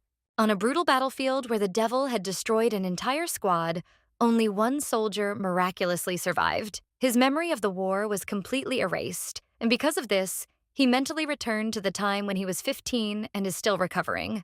The boy wonders if this means Raymond Spencer's rejection was a similar blow to the Princess Kylo, ponders how cold he was to hurt such a heartless girl.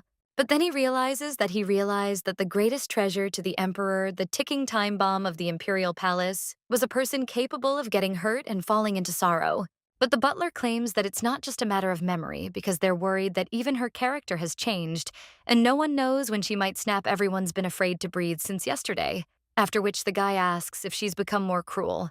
To which the man replies that no, and on the contrary, she constantly smiles for no reason, so they are scared. Well, then they see a blonde guy near the door. The butler is surprised by this, and Kylo wonders why he is there again. Raymond then turns to him and asks why Kylo Gray came there. The brunette approaches him and claims that it is because the princess called him, after which he asks what Raymond is doing there. The boy realizes that judging by the Chamberlain's reaction, he came uninvited. After which, Raymond says it looks like the guy really did get a job as the princess's nanny and wants to know the truth. Kylo only wants to know if he'll want to show his face to the girl who lost her memory because of him, and if so, what a shameless bastard he is. The blonde asks if the princess really called and is interested in what his interlocutor is doing. He doesn't know, and maybe it's to teach him how to be a nanny instead of Raymond. She must be more at peace with him than with the one she doesn't even remember anything about, so Kylo asks, shouldn't he get out of the way? He needs to meet the prince and doesn't want to smell bad. Raymond asks what the guy said. Well, at that very moment, the butler announces that Sir Kylo Gray has arrived and the princess tells him to come in. The servant also thinks that he was scared, and at this time, Kylo enters the princess's room. The blonde man glares at him and clenches his fists. Meanwhile, the main character turns to Sir Gray and says he's arrived. The lady also thanks him for coming so quickly and asks Togo to sit down, to which the guy agrees. Agnes claims that the tea has a wonderful aroma, so she suggests drinking it together. At this time, Kylo thinks that he knew that the girl was beautiful, but he wonders why he now sees her in a new light. The lady at this time says that in fact she does not really like tea, but drinking tea with Sir Gray feels special. At this time, the brunette thinks that all this is because of that damn kiss, and only because of it, because he can't even carry on a normal conversation. The guy also wonders why she's smiling as if she's happy, while the main character claims the doctor said a light walk would greatly benefit her health. Kylo thinks it would be easier if the lady treated him with disdain as before. At this time, the girl asks how about going for a walk with her after tea, because beautiful flowers are blooming in their garden and she wants to look at them. The guy replies that of course, and he will do whatever the lady orders, but then he notices that the girl looks at him and thinks why she is staring at him so intently. At this time, the main character asks Sir Gray if he knows that he has very beautiful eyes. Kylo is surprised by this and wonders if she said his eyes are beautiful. He also remembers his relatives asking him what he was staring at, with his contemptuous eyes inherited from his mother. The boy also remembers the saint who said she was scared and wondered if she had done something wrong. At this moment, the guy is wondering whether the lady is talking about his eyes and whether she understands what she is saying or whether her eyesight has worsened because of the accident. At this time, Agnes claims that if he finished his tea, then maybe it's time to go for a walk. Kylo agrees to this and hopes that the fresh air will clear his mind. But at that very moment, the main character takes him by the arm. The guy is a little surprised by this, and the girl invites him to go. Kylo, confused, wonders what she's doing. He smells a pleasant aroma and realizes he was trapped by a mine while he and the princess were imprisoned. She smelled so sweet that everything was swimming before his eyes, and the guy thinks that maybe he is still trapped and wonders if he can escape again. However, there are enough reasons for doubt, so the young man wonders when he will finally come to his senses. A short time later, they are walking through the garden. There's a gentle breeze blowing and fragrant flowers. The main character wonders what all this means when she's walking with her beloved. The girl wonders if life has always been so wonderful, and for the first time, she is happy that she was born. And of course, if it weren't for the servants following them, everything would be just perfect. At this point, the guy tells the lady to wait and states that he wants to make sure of something. He also asks if this flying object is needed to ensure the security of the palace, to which the main character replies that it is. But the brunette claims that for some reason, it seems to him that he is only watching them. Agnes realizes that this is because it is her personal drone with a camera, and she cannot help but capture their date. The lady also says that His Majesty ordered it so that she would not be harmed again, and asks if the guy is uncomfortable because of this, to which he replies that not at all. But he wonders why so many of them follow them on a simple walk when the two sit down under a tree. The lady claims it was depressing to be locked up under medical supervision, but thanks to Sir Gray, she was able to go on a picnic. The main character also asks if he likes sweets, to which the guy replies that not really. The girl asks if this is true and then eats a piece of cake. Well, when she does this, Kylo notices something and then turns to the princess, and she says that she has cream in the corner of her mouth. Agnes asks if this is really true, but thinks that of course she got dirty on purpose. The lady deliberately wipes in another place and asks if it is clean now, after which the guy asks to let him wipe. Agnes approaches him and asks him to do it. The guy looking at the lady realizes he's going crazy. Well, then he thinks he needs to wake up because a princess can't be that beautiful. He just needs to remember how many times she insulted and humiliated him with those lips. But when the young man wipes these lips, he becomes embarrassed and thinks why she exposes them with such desire. Then the guy finishes and says that it's ready, but he thinks how she would behave if someone else were sitting in her place now. The main character claims that Sir Gray is very empathetic. He understands that Raymond Spencer is especially worried right now, and what would happen if something similar happened to him. Well, then the guy still thinks that it's good that the princess forgot about such a scoundrel. This is a chance for the princess to start her life with a fresh start, and if only this had happened when she was with Raymond Spencer, then he might dare steal her kiss to harm the princess again. The very thought of it makes him sick. At this point, the main character yawns and apologizes to Sir Gray, asking if she can take a short nap since sweets make her sleepy, to which the guy replies that he will make room for her. However, the girl replies that there's no need and then lies down on Kylo's lap. The guy is shocked, wondering if the girl would really sleep like that. He also looks at the servants and wonders if they should stop this, but they just look at it all with puzzlement. After this, the young man turns to the Lord and mentally asks why he had to endure such a trial.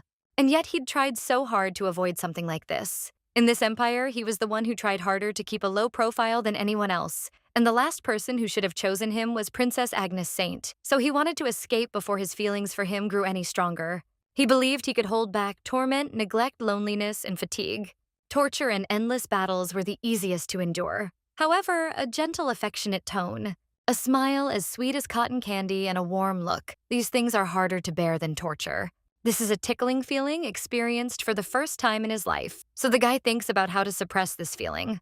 And yet he does not want to admit, or rather, he cannot admit that he has fallen in love. The maids look at their mistress in surprise. One of them asks why the princess is behaving this way with this cruel man. Another one answers that it really is and asks if it was her imagination, or if this time the lady dressed up a little more carefully than usual and was spinning around talking in a thin voice. And now she sleeps on his lap, so one of the maids claims that she is strange and they wonder if everything is okay. A little while later, the main character is reading a book and thinks that her favorite character has turned so red. The girl also wonders how he can be so sweet, and she adores his reaction when he touches her. He's even sweeter when he tries to hide it. At this time, someone turns to the princess and asks if she enjoyed the walk. And also, did she sleep well? Another maid asks what the lady spoke about with Sir Gray. The main character thinks she knows what they're thinking about, then asserts that yes, and it was fun as always. The maid asks what she means by as always, after which the lady remarks that she spent a lot of time with Sir Gray in the Order of the Black Knights. Agnes realizes she no longer has to worry about her reputation, so it's time to build Kylo's reputation. At this point, the main character asks if she never told them about Sir Gray. She claims that as she already said, it was not food that saved her, once Agnes realizes it's time for a little parade of exaggerations. That's why people claim he protected her from the rushing monster, even though he risked getting hurt himself. When she lost consciousness on a mission, he tended to her and didn't sleep at night. Tired and exhausted, he carried her on his back to prevent her from stepping on a mine. So for the first time, she sees such a responsible man with knightly skills. The girl thinks she should let everyone know how wonderful Kylo is. One of the maids at this time says that it seems they had the wrong opinion of him because he turns out to be so brave. And the main character wonders if Kylo will now have fans. And of course, she really wants him to be only hers. The new difference from the novel is that he will live a long life, and the lady hopes that he will get rid of the feeling of inferiority and non-recognition by everyone. And also, only good things will be thought of him, so the girl states that she wants it, so that at least now we can start to treat him fairly, because this is not a lie or an exaggeration. Raymond, meanwhile, is sitting in the room with a glass of wine. He also claims that the lady refused to meet with him, and she even called Kylo Gray. The boy remembers how he asked if everything was okay with the princess. And the doctor claimed that, as he said yesterday, all the wounds had healed, and there were no signs of psychological trauma. So, aside from memory loss, the princess has no problems. Now, the boy thinks that for Agnes, the memory of him brought nothing but pain. And he is sure that out of a desire for Agnes to suffer, he deliberately ignored her and hurt her with words. Therefore, now there is no point in regretting it, and its very existence has ceased to have any meaning for Agnes. Now the guy falls to the floor and the glass falls out of his hands. At that moment, Demian enters the room. He turns to Raymond and asks if he has an extra minute. Well, then he sees what state the guy is in. And in shock, he screams at him and calls for someone to call a doctor immediately. He turns again to Raymond Spencer and asks Togo to wake up. So the blonde closes his eyes and begins to hear the main character speaking to him. And he says that he did promise to become his partner. The guy then replies that he never said that. And he has already become another lady's partner, so she should find another escort. Agnes insisted that she had said she didn't need anyone but him, and wondered if he had actually promised, and was now saying so. The lady also asked what she should do. But the blonde replied that he didn't remember making such a promise, but then the lady asked, who is he talking about and what kind of girl did he want to be a partner for? That he refuses her. The guy then asked if the lady would torture this girl again if he called her name. Agnes replied that no, and then the guy was worried about her and asked how long she would be stubborn like a little girl. And if the lady continues like this, then there will be no one left next to her, after which the girl will have tears in her eyes. She said that she only needed Raymond and no one else. The guy was surprised by this, but then turned away and claimed that he would be the first to leave the princess. However, the girl then grabbed his hand and insisted she wouldn't let go. Raymond realized that her arrogant attitude toward him would suggest that she could take possession of anything. Others didn't pay attention. People said Raymond was meant to be with her and couldn't go anywhere, and he would always be with her. The girl was obsessed with obtaining him by any means necessary. But he didn't like it to the point of gritting his teeth. He then claimed that was why he didn't want to become the princess's partner. The guy also asked if he couldn't escape if she didn't let him go. And even if he has to live with a nasty demon, he would prefer to live his whole life with him than with a lady carrying out her orders. But the main character then clutched her dress and insisted that she would still wait. So let him come if he changes his mind. Agnes did not refuse him no matter what he said, and therefore the guy thought that she was satisfied with it. The girl has always been selfish and childish, so her unwavering gaze will always be directed only at him. This is exactly how he always saw her, so he didn't care when the lady refused him. He became anxious when he realized that the lady could disappear from his life, and he depended on the love that she gave him, much stronger than he thought. When he realized this, he promised himself that he would never hurt her again. And the lady constantly called, held, and pursued him. And when his life became filled only with her, the girl forgot about him. Now the guy is thinking how she could do this to him and why now. A little while later, he opens his eyes and thinks that he dreamed of the distant past. Demian asks if he is awake, and the guy wonders if it is His Highness. The young lady's brother claims that his subordinate was so afraid for him that he came to him, and he said that the master had not eaten anything lately, and now he could not regain consciousness. That's why Demian asks what's happening to him, and whether he was shocked that Agnes almost fell into eternal sleep. And he doesn't understand him because even if Agnes were already dead, he thought the guy wouldn't care. Raymond claims he thought so too. But when he saw her small hand fall lifelessly, everything inside him collapsed. Raymond thinks that he doesn't understand whether this is all real and whether the girl has forgotten him because this can't be. After all, he was the only one in his life. At this point, Demian wondered if his friend was completely lost. He guessed it, but Raymond really is in that state. The guy thinks the same thing. Raymond began to realize his feelings, but she no longer remembers him. And isn't this a disaster for Agnes and Raymond? As the crown prince, an old friend, and an older brother, He will stand up for them, so now he claims that he will help. If Raymond wants to try again with Agnes and the guy wants to marry her, Raymond realizes that he thought that he would one day marry Agnes because, as a devoted knight of the Empire, he must follow the orders of the Imperial family members and did not want to plunge into eternal sleep any longer. But he still wonders why now, when he has finally gained freedom, he feels as if he has been deprived of the future he deserved. The guy then says that if His Highness orders it, he will do it, but the prince claims that he is interested in what Raymond wants. And does he want his sister to love him again? The guy understands that no matter how rude he is to her, but this girl's heart belonged to him, and it was completely his, and it was never taken away from him. So he wants to return what was taken from him and insists he does. This surprises Demian.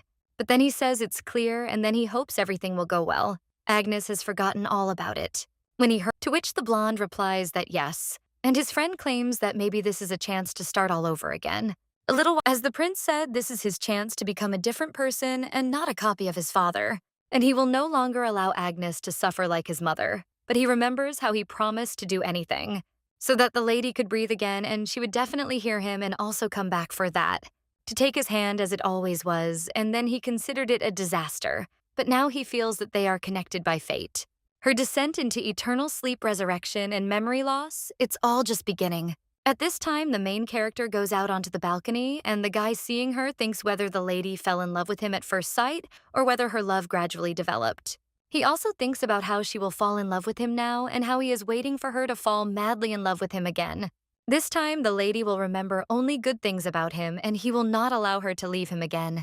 But at that very moment, the main character sees him, after which she turns around and slams the door. Agnes claims that she wanted to open the window, but still wonders why he keeps looking out there in the middle of the night. Of course, if Kylo had done this, she would have immediately gone to him for a walk under the moon.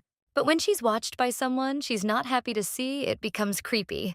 On the day of the accident, he followed her, and the lady heard that he almost got into a fight with Kylo outside her room.